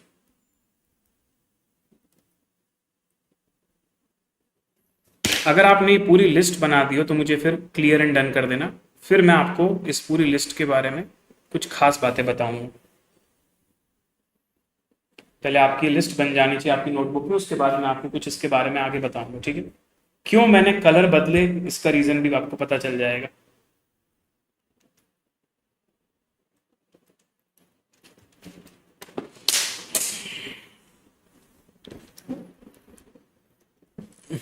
अब सुनो, हर चैप्टर के आगे ना हम कुछ उसके बारे में लिखेंगे, जैसे कि ये चैप्टर इंट्रोडक्शन, ये है theory chapter, theory and basics. तो हमारा जो पहला चैप्टर है introduction to cost and management accounting, इसमें ना थ्योरी डली हुई है पूरी चीज, और इसके अंदर कुछ बेसिक चीजें सिखाई जाती है। ठीक है सर, नो प्रॉब्लम। उसके बाद ये वाला जो पोर्शन है पूरा चैप्टर 2 से लेके चैप्टर 6 तक, इसमें हमको सिखाया जाता है कॉस्ट असर्टेनमेंट।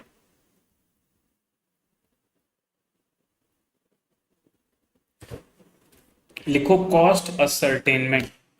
असर्टेनमेंट का मतलब होता है कैलकुलेट करना, और उसमें भी लिख दो आप यहां पर कॉस्ट असर्टेनमेंट ऑफ मैन्युफैक्चरिंग।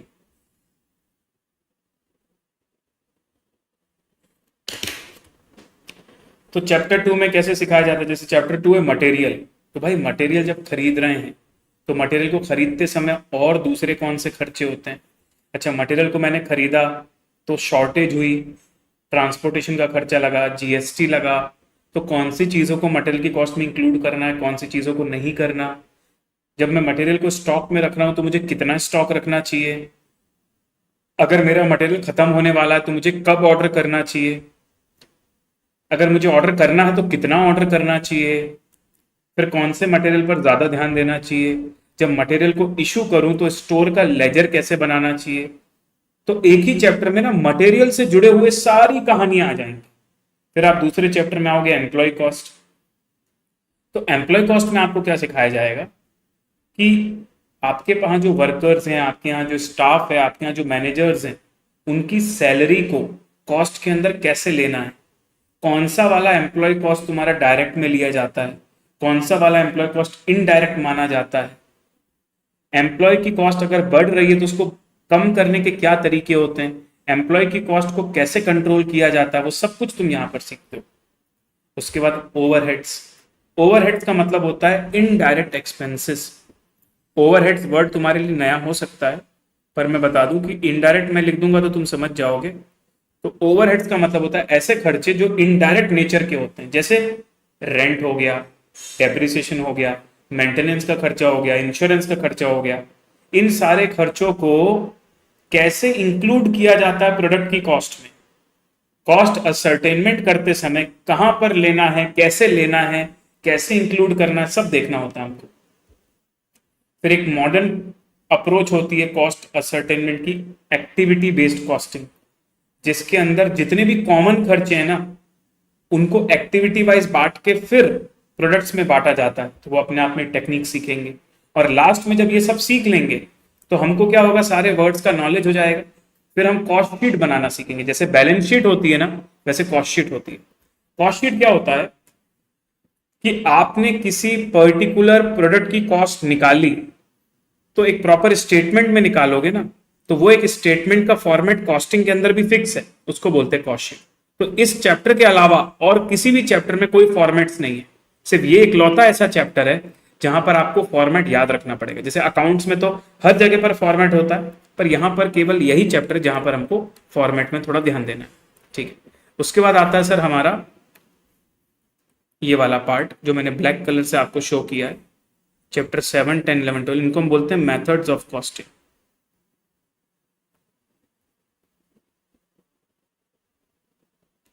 तो इसमें जो पहला चैप्टर है ना आपका कॉस्ट अकाउंटिंग सिस्टम, वहां पर हम लेजर बनाएंगे, जर्नल एंट्रीज करेंगे, ट्रायल बैलेंस बनाएंगे, वहां ये देखेंगे कि कॉस्ट के रिकॉर्ड्स कैसे बनाए जाते हैं, कॉस्ट के भी अकाउंट्स बनाए जाते हैं। अच्छा, कॉस्ट के भी लेजर होते हैं, हाँ।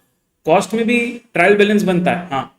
तो कौन कौन से लेजर बनते हैं, कैसे एंट्रीज करनी होती है, क्योंकि ये एकदम अलग होता है।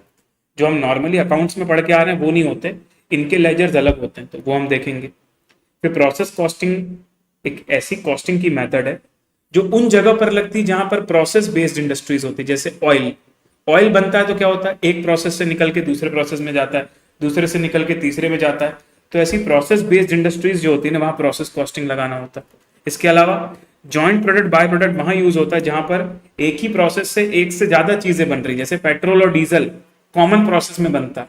तो अब कॉमन खर्चों को पेट्रोल और डीजल में कैसे बांटा जाए वो यहां सीखोगे। फिर सर्विस कॉस्टिंग एक ऐसा सब्जेक्ट है जिसमें तुम ये देखते हो कि जो सर्विस इंडस्ट्रीज है, मैन्युफैक्चरिंग नहीं, ट्रेडिंग नहीं, ऐसी ऑर्गेनाइजेशंस जो कोई प्रोडक्ट बनाती भी नहीं है, बेचती भी नहीं है, जो सर्विस प्रोवाइड करती है, जैसे कि truck, bus service, aeroplane, hospital, education, restaurant, जहां पर एक्चुअली में कोई फिजिकल चीज बेची नहीं जा रही है, आपको सर्विस प्रोवाइड की जा रही है, एंटरटेनमेंट, अम्यूजमेंट, वाटर पार्क्स, ये सब कुछ। ठीक है, फिर आता है सर चैप्टर 13, 14 और 15 का ग्रुप, ये है मैनेजमेंट अकाउंटिंग। आपने देखा होगा सब्जेक्ट का नाम केवल कॉस्टिंग नहीं है, कॉस्ट एंड मैनेजमेंट अकाउंटिंग है। तो मैनेजमेंट वाला पार्ट क्या है वो यहाँ देखेंगे हम लोग। तो यहाँ हम सीखेंगे कि कैसे कॉस्ट को मैनेज किया जाता है, कि किसी की कॉस्ट बढ़ रही है तो उसको कैसे कंट्रोल किया जाए। अच्छा, मान लो तुमने कुछ प्लानिंग करी थी, तो प्लानिंग कैसे की जाती है, प्लानिंग और एक्चुअल के अंदर क्या अंतर आता है, ये सब कुछ तुमको यहाँ सीखने को मिलता है। डिसीजन कैसे लेना है, क्या मैं कोई नया प्रोडक्ट बेचूं, बनाऊं या ना बनाऊं, मेरे पास कोई स्पेशल ऑर्डर आता है तो उसको हाँ बोलूं या मना कर दूं, अगर मेरे पास मटेरियल लिमिटेड है तो कौन से प्रोडक्ट को पहले बनाऊं, कौन सा प्रोडक्ट बाद में बनाऊं। ऐसे छोटे छोटे डिसीजंस जो बिजनेस में लेने होते हैं ना, वो आपको यहाँ पर देखने को मिलते हैं। क्या बात है सर, बड़ा प्रैक्टिकल सब्जेक्ट है। और फिर जो मैंने यहाँ पर आपको 2 सब्जेक्ट्स बताए हैं ना, ये भी मेथड्स ऑफ कॉस्टिंग है, लेकिन मैंने उनको जानबूझ के ऊपर नहीं लिया, क्योंकि ये जो 2 चैप्टर्स है ना सर, ये वेरी स्मॉल चैप्टर्स हैं, जिनको कि हम एकदम लास्ट में करते हैं, और इनका वेटेज बहुत कम है सब्जेक्ट में। बहुत ज़्यादा कुछ खास इनके अंदर लर्निंग नहीं है, तो ऐसा उनको थोड़ा सा मैंने पराया कर दिया। ऑब्वियसली हम उनको पढ़ेंगे, पूरा पूरा पढ़ेंगे, मेरी बुक में भी हैं वो, पर थोड़ा सा उनको पराया कर दिया, ठीक है। तो सिर्फ मैंने जो आपको थोड़ी बहुत बातें बताई, क्या उनको सुनकर आपको ऐसा लगा कि यार ये तो बड़ा इंटरेस्टिंग सब्जेक्ट है, ये आपको मैन्युफैक्चरिंग की चीज़ें भी सिखाएगा, या आप लोगों को सर्विस का भी सिखाएगा, कॉस्ट कैलकुलेट कैसे करना है, मेथड्स क्या होती है ये भी सिखाएगा। और इसके साथ एमवी सर का स्वागत हो चुका है हमारी क्लास में, तो एमवी सर का बहुत बहुत स्वागत है। आइए sir, welcome to the class. और मैं बच्चों को सर यही बता रहा था कि लंच के बाद आपको एमवी सर से मिलना है, तो 2:30 बजे तैयार रहिएगा। एफएमएसएम की क्लास एमवी सर शुरू करने वाले हैं 2:30 PM। और हाँ, जैसे हर्ष अग्रवाल एक डाउट पूछ रहे हैं, एमवी सर हर्ष अग्रवाल एक डाउट पूछ रहे हैं, कह रहे हैं कि अगर किसी ने अर्ली बर्ड बैच नहीं लिया और डायरेक्टली रेगुलर बैच ले लिया तो क्या उसको समझ में आएगा? यस, डेफिनेटली आएगा। कुछ बच्चे करते भी हैं ऐसे, जिनको श्योर होता है ना कि भाई निकल गया हमारा फाउंडेशन, पता है उनको वेट करने नहीं रिजल्ट का, वो अभी से प्री रिकॉर्डेड बैच ले लेते हैं और स्टार्टिंग से पढ़ना शुरू कर देते हैं। जो चैप्टर में अर्ली बर्ड में कराऊंगा वो रेगुलर में लास्ट में कराऊंगा। तो रेगुलर भी अपने आप में एक फ्रेश बैच ही होती है, क्योंकि बहुत सारे बच्चे रिजल्ट के बाद डिसाइड करते कि उनको पढ़ना है, सब लोग थोड़ी अभी से पढ़ने लगते हैं। तो डेफिनेटली रेगुलर बैच करने के लिए अर्ली बर्ड बैच जरूरी नहीं है, ठीक है। वैसे चलो, तो बेटा जी मैंने आप लोगों को ये जो सिलेबस लिखवा दिया, इसके साथ में जो इसकी कैटेगरीज बना दी हैं, क्या आपको समझ में आ गई? तो हम कैटेगरी वाइज पढ़ाई करते हैं। जैसे पहले हम चैप्टर 2 से लेके चैप्टर 6 के बारे में पढ़ेंगे जब हम रेगुलर बैच में पढ़ेंगे। उसके बाद हम चैप्टर 13 से चैप्टर 15 के बारे में पढ़ेंगे। उसके बाद हम फिर चैप्टर 7 से 12 पढ़ेंगे, और फिर लास्ट में हम लोग जो छोटे मोटे चैप्टर्स हैं ना उनको पढ़ेंगे। वैसे ठीक है। चलो, नाउ लिसन। अब मैं आपको कॉस्टिंग की रेगुलर बैच के बारे में कुछ बातें बता देता हूँ, क्योंकि देखो ये अर्ली बर्ड बैच आगे जाके तो रेगुलर बैच में मर्ज हो जाएगी ना। तो ये मैं इसलिए बता रहा हूँ ताकि मैं आपको ये समझा सकूं कि मेरी बैच में क्या क्या बुक्स मिलती हैं, कैसे हम पढ़ाई करते हैं, और क्या हमारा तरीका होता है कॉस्टिंग में अच्छे नंबर स्कोर करने का। ऑब्वियसली आप अर्ली बर्ड बैच में अभी आपको सिर्फ उतना ही PDF मिलेगा जितना हमको यहाँ पढ़ना है, पर जैसे आप मेन बैच में एनरोल करोगे ना तो आपको हार्ड कॉपी पूरी बुक्स मिलेंगी, ठीक है। चलो, सही बात है सर, एमवी सर ने बिल्कुल सही बोला कि 2 सीधी बात है, हेड स्टार्ट मिल जाएगा आपको, ठीक है। आप बाकियों से जल्दी स्टार्ट करोगे तो जल्दी अपनाओगे नई चीज़ों को, और साथ में आपको जो मैंने प्राइस लॉक ऑफर स्टार्टिंग में बताया था कि 37,000 बस आपको पे करना पड़ेगा और बोथ ग्रुप का क्लास आपको मिल जाएगा, ठीक है। तो भाई एमवी सर की 2:30 PM की क्लास के लिए आप लोग एक्साइटेड है ना? ढोकले छोले भटूरे सारे लोग बताओ भाई, सारे ढोकले छोले भटूरे और पता नहीं पानी पता से सब लोग रेडी हो कि नहीं? तो सर आज तो हमने भी हमारी क्लास में बहुत खाने पीने की बातें करी सर, आपसे इंस्पायर होके। 2:30 PM उज्जवल भाई, 2:30। चलो, तो ये देखो, मैं जब अपना बैच आपको रेगुलर बैच शुरू करूंगा तो उसके अंदर ना आपको ये बुक मिलेगी। जैसे अभी जो मैं चैप्टर करवाऊंगा इसी बुक में से एक पार्ट आपको PDF देने वाला हूँ, ठीक है।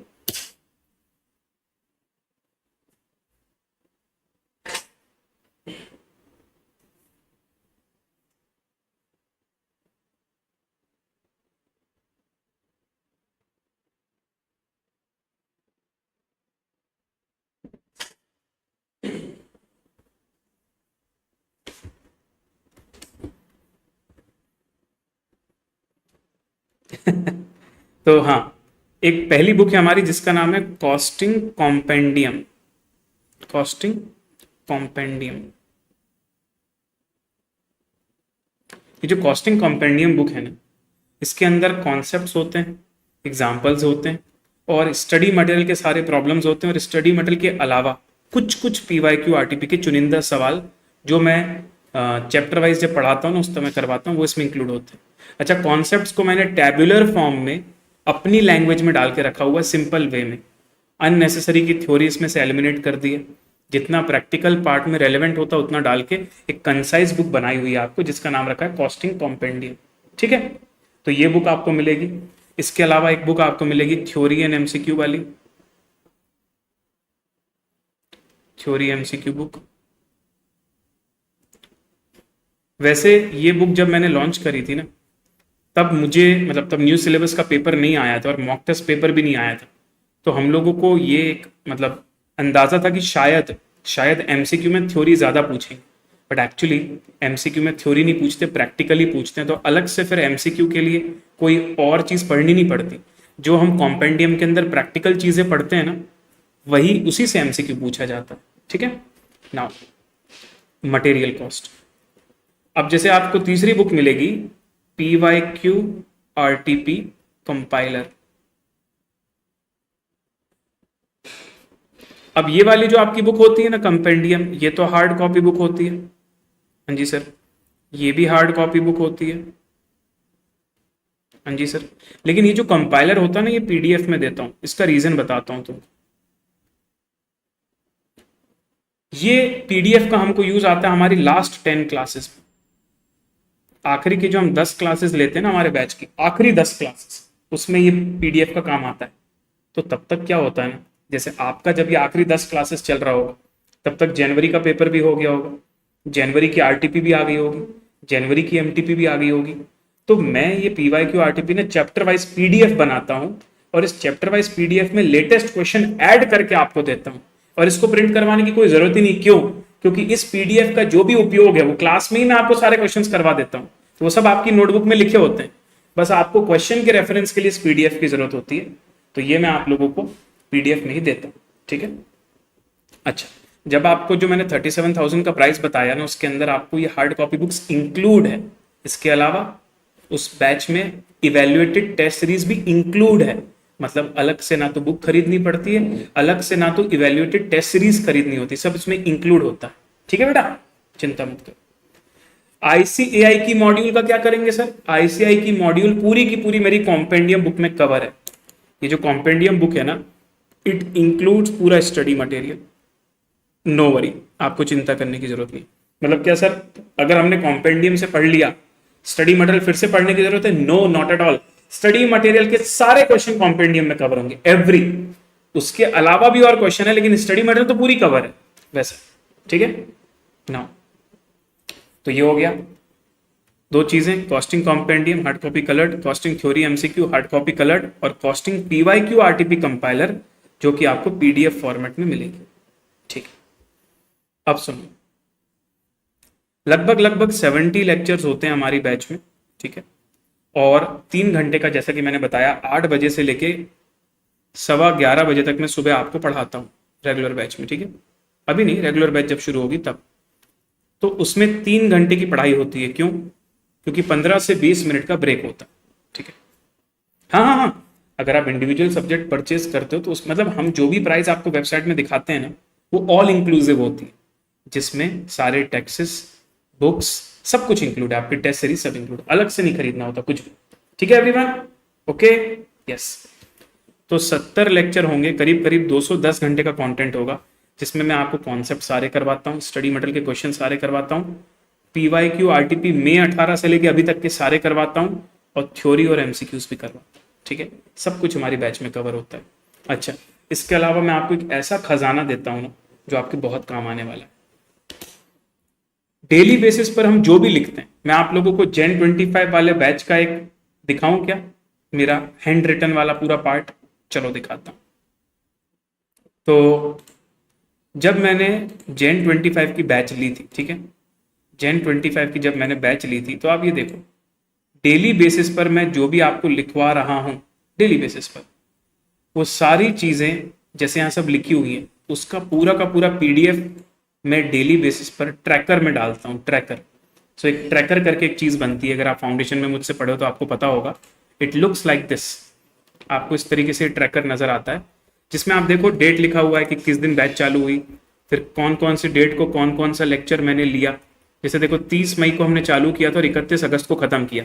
जून जुलाई अगस्त 3 महीने का बैच होता है। एग्जैक्टली 31 अगस्त को हमने ख़त्म किया था। इसके अंदर आप देखोगे डेली बेसिस पर मैं आपको क्या होमवर्क दे रहा हूँ वो भी लिखा है, क्लास में मैं आपको क्या पढ़ा रहा हूँ वो भी लिखा है।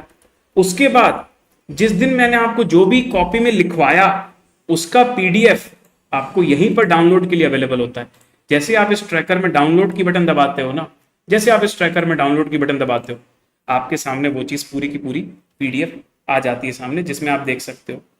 ये देखो, अरे खुल जा भाई, ये रहा। जैसे लेक्चर नंबर 9 है मटेरियल का, तो ये देखो लेक्चर नंबर 9 में मैंने जो भी चीज़ लिखवाई है ना, वो पीडीएफ आप सीधे डाउनलोड कर सकते हैं। यहाँ से डाउनलोड का बटन आएगा। वैसे ये पीडीएफ बच्चे तब यूज़ करते हैं जब उनका कुछ लिखना रह जाता है या फिर उनको कहीं पर खुद की राइटिंग को समझने में प्रॉब्लम होती है, तो वो मैं आपको डेली बेसिस पर क्लास के तुरंत 5 मिनट बाद अपलोड कर देता हूँ, ताकि आप उसका पूरा यूटिलाइजेशन कर पाओ। ठीक है जी। ये देखो, जैसे ये मैंने जो भी लिखा है, मैंने जो भी ग्राफ बनाए, जो भी एग्जाम्पल्स लिए, क्योंकि देखो जो बुक में एग्जाम्पल्स दिए वो सारे करवाता हूँ क्लास में, जो बुक में क्वेश्चंस दिए वो सारे करवाता हूँ, पर इसके अलावा कभी कभी ना मुझे इंस्टेंटली कुछ एग्जाम्पल्स माइंड में आते हैं, वो भी मैं क्लास में करवाता हूँ। तो वो उसी को पता होता है जो क्लास अटेंड करता है ना, तो वो उसी समय क्लास में लिखवाता हूँ। जो भी आपको होमवर्क दे रहा हूँ वो सब कुछ रहता है। तो ये सब कुछ आपको जो है इसके अंदर मिलने वाला है। तो ये भी बहुत काम का रिसोर्स होता है बच्चों के लिए, और बच्चे इसका बहुत फ़ायदा उठाते हैं। ठीक है। इसके अलावा बुक्स और नोट्स तो मैंने आपको बता दिया। ये भी मैंने बता दिया कि जैसे जो भी चीज़ें मैं आपको लिखवा रहा हूँ मेरे हाथों से, वो आपको तो कॉपी में लिखना मेरे साथ, पर इसके अलावा उसका पीडीएफ भी मैं आपके लिए अवेलेबल करवा देता हूँ। ठीक है। फिर ना हम लोग एक ड्राइव का फोल्डर बनाते हैं। अगर आप लोग देखोगे सारे बच्चे, क्या लाइव चैट में आपको एक लिंक दिख रहा है गूगल ड्राइव का? एक बार ओपन करोगे उसको। अगर आपके लाइव चैट में एक लिंक दिख रहा होगा गूगल ड्राइव का, उसको एक बार ओपन करो। जैसे आप ओपन करोगे तो आपके सामने ना ऐसे फोल्डर्स ओपन हो जाएंगे।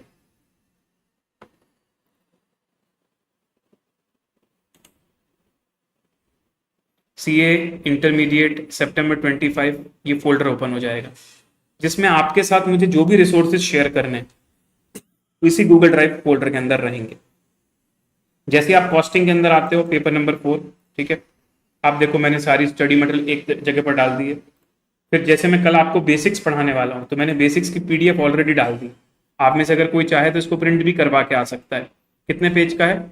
ओनली 10 पेजेस का है। आप चाहो तो इसको प्रिंट करवा सकते हो अर्ली बर्ड में रेफर करने के लिए। फिर अर्ली बर्ड में मैं आपको जो भी पढ़ाऊंगा उसका भी मैंने ट्रैकर बना दिया। ये देखो, जैसे आज 1 अक्टूबर है, आज पहला लेक्चर ओरिएंटेशन का है, तो अब मेरे क्लास खत्म होने के बाद ना मैं ये वाले स्लाइड को अपडेट कर दूंगा। क्लास खत्म होने के बाद आज का पीडीएफ भी यहाँ पर मैं डाउनलोड के लिए अवेलेबल करवा दूंगा। मतलब हम बहुत स्ट्रक्चर वे में पूरे बैच को करते हैं, तो बच्चों को कहीं भी कोई तकलीफ नहीं आती।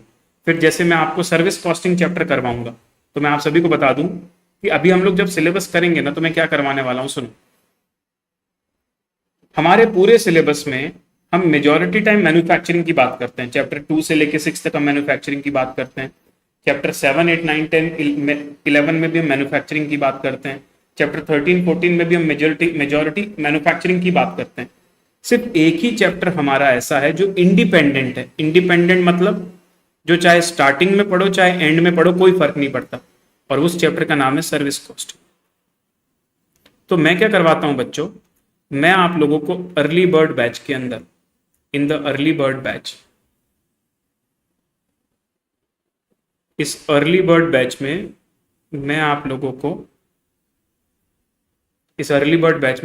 को चैप्टर नंबर 12 सर्विस कॉस्ट करवा दूंगा। और जब रेगुलर बैच शुरू करूंगा,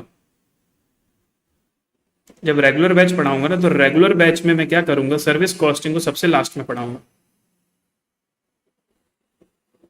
तो जिन्होंने अर्ली बर्ड बैच किया उनका सर्विस कॉस्टिंग पहले से डन हो गया। फिर जब हम रेगुलर बैच पढ़ेंगे तो जो आपका चैप्टर नंबर 12 सर्विस कॉस्ट है ना, वो लास्ट में करवा दूंगा, ताकि जो लोग उस समय ज्वाइन कर रहे हैं उनका भी ना छूटे और आपका बैच जो है जल्दी खत्म हो जाए। ठीक है, ऑलराइट गाइस, चलो। तो ये हमारा एक तरीका होता है, इसलिए मैंने सर्विस कॉस्टिंग के भी नोट्स ना यहाँ पर आपके लिए डाल दिए हैं पीडीएफ में, तो आप चाहो तो इसको भी प्रिंट करवा सकते हो, ये भी 10 पेज का है। ये मेरा कॉस्टिंग कॉम्पेंडियम वाली बुक का ही वो चैप्टर है, मतलब जब आपको हार्ड कॉपी बुक मिलेगी ना रेगुलर बैच में, उसमें यही सेम कंटेंट इंक्लूड होगा उसके अंदर, ठीक है। वैसा आप बेटा 200 पेज के आसपास की कॉपी बना लो, और आपको ज्यादा मोटी कॉपी भी जमती है, क्योंकि हो सकता है 2 कॉपी लग जाए आपको 200 पेज की, पर मुझे लगता है बहुत मोटी कॉपी बनाने का मतलब नहीं है ना। आपको लगेगा तो आप दूसरी कॉपी बना लेना, फिर अभी 200 पेजेस की बना लो, 200 से 300 पेजेस की। अच्छा, जैसा कि मैंने आपको बोला कि PYQ RTP कंपाइलर मैं आपको रेगुलर बैच के एंड में दूंगा, जब आखिरी के PYQ RTP वाले लेक्चर्स करवाऊंगा तब, तो वो भी आपको इसी फोल्डर के अंदर मिलेगा। इस तरीके से सब कुछ एक ही जगह पर मैं डाल देता हूँ ताकि आपको कहीं भटकना ना पड़े। इस तरीके से हमारा ट्रैकर मेंटेन होता है। डेली बेसिस पर जो मैं PDF आपके लिए शेयर करता हूँ वो आप तुरंत लेक्चर के सामने से डाउनलोड कर सकते हो। तो कभी भी आपको समझना हो कि भाई इस दिन सर ने क्या क्या लिखवाया था, आप जाओ डाउनलोड की बटन दबाओ, उस दिन का मेरा जो भी लिखा हुआ है सब कुछ इंक्लूड हो जाएगा वहां पर, ठीक है। अब कैसे मैं आप लोगों को पढ़ाने वाला हूँ, ठीक है, बैचेस के अंदर, वो तो आपको सर्विस कॉस्टिंग पढ़ाऊंगा तो भी समझ में आ जाएगा, बट फिर भी बता दूं। Understanding of the concepts with real life examples, तो पहले रियल लाइफ एग्जांपल्स लेकर हम कॉन्सेप्ट को समझेंगे। अच्छा, पूरा सिलेबस का कवरेज होगा। प्रैक्टिकल प्रॉब्लम करने का तरीका थोड़ा हमारा अलग है, पूरा का पूरा हैंड रिटन क्लास में करते हैं, मतलब मैं भी लिखता हूँ, आप भी लिखते हो, और फिर आप क्लियर एंड डन करते हो कि सर हमने भी लिख लिया और हमको समझ में भी आ गया। और जितनी ज्यादा हो सके उतनी बार बच्चों को रिपीट भी करके देता हूँ, ठीक है। तो कोई कंप्रोमाइज नहीं होगा इस चीज में, सबका साथ सबका विकास होगा। देन लाइव प्रॉब्लम सॉल्विंग हम लोग करते हैं स्लो पेस में, ताकि सबको समझ में आए सारी चीजें, और आप लोग भी अपनी नोटबुक बहुत अच्छे से मेंटेन कर सकते हो। क्योंकि देखो भाई, बैच खत्म होने के बाद जब आप सेल्फ स्टडी करते हो ना, तो मेरे रिवीजन वीडियोस तो हैं, बट सबसे ज्यादा चीज जो आपको काम आने वाली है ना, वो आपका लिखा हुआ जो चीज है ना, वो काम आने वाला है, ठीक है। इसके बाद मैं आपको डेली बेसिस पर DPQs देता हूँ, डेली प्रैक्टिस क्वेश्चन, वो आपको करके आना होता है। अगले दिन हम उसको भी क्लास में डिस्कस करते हैं। डेडिकेटेड थ्योरी और MCQ लेक्चर्स भी होंगे, और रिवीजन सपोर्ट तो मुझे लगता है आपको बताने की जरूरत नहीं, आप इस यूट्यूब चैनल को बहुत टाइम से जानते हो। चाहे फाउंडेशन हो, चाहे इंटर हो, कोई भी सब्जेक्ट हो, हर एक फैकल्टी अल्टीमेट CA का एग्जाम के दिन तक बच्चों को फुल ऑन सपोर्ट देता है। बहुत सारा कंटेंट ऑलरेडी डाला हुआ और बहुत सारा कंटेंट और भी लेंगे, और एग्जाम के 1.5 दिन पहले भी आपके साथ लाइव रहेंगे, मैराथन्स भी लेंगे, सब कुछ होगा। अब एक दिक्कत आती है बच्चों को, सर डाउट सॉल्विंग कैसे होगा। जब हम लोग टॉपिक्स पढ़ते हैं ना, तो मैं सबको साथ लेकर मैं सबसे पूछता हूँ कि सबको क्लियर एंड डन हो गया, फिर आगे बढ़ता हूँ। अगर वहां कोई बच्चा बोल देता है रिपीट कर दो, तो उसी समय रिपीट करता हूँ। वहां पर किसी ने क्वेश्चनिंग करी तो उसको उसी समय आंसर करते हैं। मतलब लाइव चैट जो है ना, वो बहुत डिटेल में मॉनिटर होती है। ऐसा नहीं होगा कि लाइव चैट चले जा रही है और मैं इग्नोर कर रहा हूँ ना, आपकी लाइव चैट को बहुत सीरियसली लूंगा मैं, ये मेरा तरीका है, ठीक है। दूसरा, मान लीजिए कि आपको क्लास के दौरान डाउट नहीं आया, और क्लास में किसी ने वो डाउट नहीं पूछा जो आपको आ रहा है, आपको मुझसे डायरेक्टली पूछना। तो जैसे आप अल्टीमेट में रजिस्टर करोगे ना, तो आपके लॉगिन में एक स्टडी डाउट पोर्टल आएगा, ऐप पर नहीं, वेबसाइट पर स्टडी डाउट पोर्टल आएगा। ऐप पर भी शायद अब इंटीग्रेट हो गया है, वहां से आप सीधे हमसे स्टडी डाउट पूछ सकते हो। तो डायरेक्टली फैकल्टीज के पास डाउट, उसमें आप इमेज भी डाल सकते हो, खाली टेक्स्ट में लिखना तो वो भी लिख सकते हो, ठीक है। और विद इन 48 आवर्स फैकल्टीज उसमें आंसर करते हैं आपको, ठीक है। फिर भी मैं आपको बता दूं 95% केसेस में तो आपको डाउट पोर्टल यूज करने की जरूरत ही नहीं पड़ेगी। मेरा पास्ट एक्सपीरियंस बताता है, मैं क्लेम नहीं कर रहा हूं, पर मैंने ऑब्जर्व किया है कि मैं क्लास में ही उतना सब कुछ डिटेल में लेकर चलता हूं कि आपको ये दिक्कत आए ही ना। अच्छा, टेस्ट की बात कर दो, तो टेस्ट का जो हमारा तरीका है सर, वो मैं ये क्लेम कर सकता हूं कि वो one of the unique way of taking the test है। आप अपने सीनियर्स से पूछ सकते हो। जैसे कोई चैप्टर खत्म हो, तो मैं क्या करूंगा, आपको पहले से बता दूंगा कि इस दिन मैं आपका टेस्ट लेने वाला हूं, और वो टेस्ट अलग से नहीं होगा, क्लास के दौरान होगा। जैसे 8 बजे से 11 बजे तक की क्लास, और मैंने बोल दिया कि आज का टेस्ट है 10 बजे, तो 10 बजे से लेके 10:30 बजे तक मान लीजिए टेस्ट हुआ 30 मिनट्स का एक चैप्टर का, उसी समय वो टेस्ट होगा। मैं आपके सामने क्लास में लाइव बैठा रहूंगा, आपके सामने टाइमर चल रहा होगा, वो PDF आपको टेलीग्राम में दी जाएगी, आप मेरे सामने लाइव टेस्ट दोगे, उसकी रिकॉर्डिंग भी होगी, और जैसे टेस्ट का टाइम खत्म होगा, हाथों हाथ मैं आपको हर एक टेस्ट को इवेल्युएट करवाऊंगा। मैं आपको सॉल्व करके बताऊंगा कि इस क्वेश्चन का आंसर ये आया, इसका आंसर ये आया। अगर आपको विश्वास ना हो तो मैं आपको Gen 25 का बता दूं, जो हमारा बैच हुआ उस Gen 25 के बैच में मैंने जब जब टेस्ट लिए, तो इस तरीके से मैं देखो टेस्ट को सॉल्व करता था, अपने हैंड रिटन फॉर्म में चेक करवाता था क्लास में बच्चों को, और फिर बताता था कहाँ तुमको कितने मार्क्स देने अपने आप को। इस तरीके से टेस्ट इवेल्युएट होते हैं हमारे, ठीक है। इससे क्या होता है, एक्स्ट्रा बर्डन किसी को नहीं आता कि मुझे कितने बजे टेस्ट देना है, कौन चेक करेगा, कैसे चेक करेगा, कोई झंझट नहीं। हाथों हाथ क्लास में पूरा का पूरा टेस्ट चेक होता है और बच्चे अपने आप को नंबर देते हैं और अपनी गलतियां सीखते हैं उसी समय, ठीक है बेटा। तो लाइव का लाइव डिस्कशन होगा पूरा, बाद वाला कोई काम ही नहीं होता। तो ये हमारा टेस्ट का अप्रोच है। और Gen 25 की जो बैच हमारी खत्म हुई है उसमें हमने इसी अप्रोच से हर सब्जेक्ट हर चैप्टर का टेस्ट लिया है। अच्छा, ये तो हो गया मेरा क्लास टेस्ट। इसके अलावा इवेल्युएटेड टेस्ट सीरीज होती है जिसमें आपको 50% सिलेबस का टेस्ट होगा, एक एक टेस्ट, और फिर फुल सिलेबस का एक टेस्ट होगा, ठीक है। तो वो भी इवेल्युएटेड, उसमें तो आपको अपना टेस्ट कॉपी अपलोड करना पड़ेगा और हमारे जो वेंडर्स है वो आपको चेक करके देंगे। जो हमारे पार्टनर्स है जिनके थ्रू हम टेस्ट सीरीज कंडक्ट कराएंगे वो पूरा चेक करके आपको देंगे कि भाई आपकी कहाँ गलती हुई और कितने नंबर मिले, ऐसा, ठीक है। चलिए सर, तो अब मैं अंतिम पार्ट में आ गया हूँ सेशन के। मैं आप सभी को बता दूं what are the stages of study so that we can score highest in maximum in costing. तो पहला जो हमारा स्टेज होता है उसमें ना हमें सबसे पहले सब्जेक्ट के अंदर कॉन्सेप्ट्स पर ग्रिप बनानी होती है। स्टडी मटेरियल पूरा हमारा ग्रिप आ जाना चाहिए और साथ ही साथ PYQs और RTPs हमारे जो अलग अलग वैरायटी वाले हैं वो कवर होने चाहिए। तो ये सब कुछ मैं बैच के दौरान कवर करवा देता हूँ। इसके अलावा सिर्फ क्लास में मेरे साथ क्वेश्चन करना सफिशिएंट नहीं है, आपको घर जाके करीब आधा घंटा देना पड़ेगा डेली कॉस्टिंग के लिए भी। तो मैं जो भी आपको DPQ दूंगा वो आपको जाके सॉल्व करना है। इसके अलावा जब भी मैं क्लास वाला टेस्ट रखूंगा, हाँ वो भी बैच में इंक्लूड है बेटा पारस, जब भी मैं क्लास वाला टेस्ट रखूंगा तो आपको उसके एक दिन पहले घर में थोड़ा सा पढ़ाई ज़्यादा करना पड़ेगा, तो फिर आप क्लास में मेरे साथ लाइव टेस्ट दो, तो ये भी बैच के दौरान हो जाएगा। उसके बाद स्टेज 3 में आता है आपका पहला डिटेल्ड रिवीजन, जो कि बैच खत्म होने के बाद आप करोगे। तो जब आप पहला डिटेल्ड रिवीजन करोगे उसमें आपको जो भी मैंने क्लास में करवाया वो सब करोगे, साथ में जो मैंने आपको PYQ RTP के क्वेश्चंस क्लास में करवाए वो भी चैप्टर वाइज आप करते चलोगे। इसके बाद जब आपका एक बार डिटेल रिवीजन हो जाएगा उसके बाद आप लोगों को 100 मार्क्स का एक मॉक टेस्ट पेपर देना है। वो पेपर देखकर आपको देखना है कि आपको टाइम मैनेजमेंट में प्रॉब्लम आ रही है, किसी टॉपिक में प्रॉब्लम आ रही है, एक्सेट्रा। जो भी आपके वीक एरियाज आपको पता चलते हैं, स्टेज नंबर 5 में जब आप अपना सेकेंड रिवीजन करोगे ना तब आप अपने वीक एरियाज में ज्यादा फोकस करोगे। और बस स्टेज नंबर 6 में आप अपने आप को तब तक तैयार कर चुके होगे और फिर आपको परफॉर्मेंस डे पर अच्छे से टाइम मैनेजमेंट करके अपना बेस्ट परफॉर्म करना है। इस तरीके से हम कॉस्टिंग को बहुत अच्छे नंबर के साथ क्रैक करेंगे, ठीक है। तो मेरी केवल आपसे एक्सपेक्टेशंस रहेंगी कि आप 100% अटेंशन रखें क्लास में। अगर आप 100% अटेंशन रखेंगे तो आपको डाउट्स बचने ही वाले नहीं है। दूसरा, कोई भी डाउट पूछने से पहले उस पार्ट को हमेशा कंप्लीट होने दें। अगला, कोई भी स्टिकी नोट्स की जरूरत आपको पड़ सकती है क्योंकि मुझे बहुत सारे रैंडम एग्जांपल्स दिमाग में आते हैं, तो हो सकता है वो एग्जांपल आपको बाद में रिवीजन के लिए रेफरेंस के लिए चाहिए हो कि रिवीजन के टाइम आपको याद आए वो स्टोरी, तो आप स्टिकी नोट्स बनाकर वो डाल सकते हो अपनी कॉपी में, अपनी लैंग्वेज में लिख के। अच्छा, कभी भी आपकी क्लास छूट जाती है तो अगली क्लास से पहले पिछली क्लास जरूर कवर कर लें और बैकलॉग बढ़ने ना दें। जो मैं DPQ आपको दूंगा वो फॉर्मेलिटी की तरह ना लें, उसको बड़ा सीरियसली लें कि आपको घर जाके वो क्वेश्चन करना है, कुछ भी हो जाए। और कोई भी सब्जेक्ट को ना अर्ली में जज मत करो कि मान लो स्टार्टिंग में तुमको पहले 15 दिन टफ लग रहा है तो तुम ओपिनियन मत बना लो कि सब्जेक्ट टफ है, क्योंकि कॉस्टिंग में स्टार्टिंग में सबको टफ लगता है, बट बाद में मैं आपको बता रहा हूँ कॉस्टिंग के साथ मोहब्बत करवा दूंगा। I will make you fall in love with costing, ये मेरा वादा है। बस आप मेरे सारे इंस्ट्रक्शंस को फॉलो करते रहें और जो मुझे आपसे एक्सपेक्टेशंस हैं उसको आप पूरा करें एवरीवन। तो क्या आप लोग 100% रेडी हैं मेरी एक्सपेक्टेशन पूरी करने के लिए और अपने आप को बेस्ट स्कोर, मैक्सिमम स्कोर दिलवाने के लिए कॉस्टिंग में? अगर हाँ तो लाइव चैट पे सारे लोग प्रॉमिस दीजिए मुझे।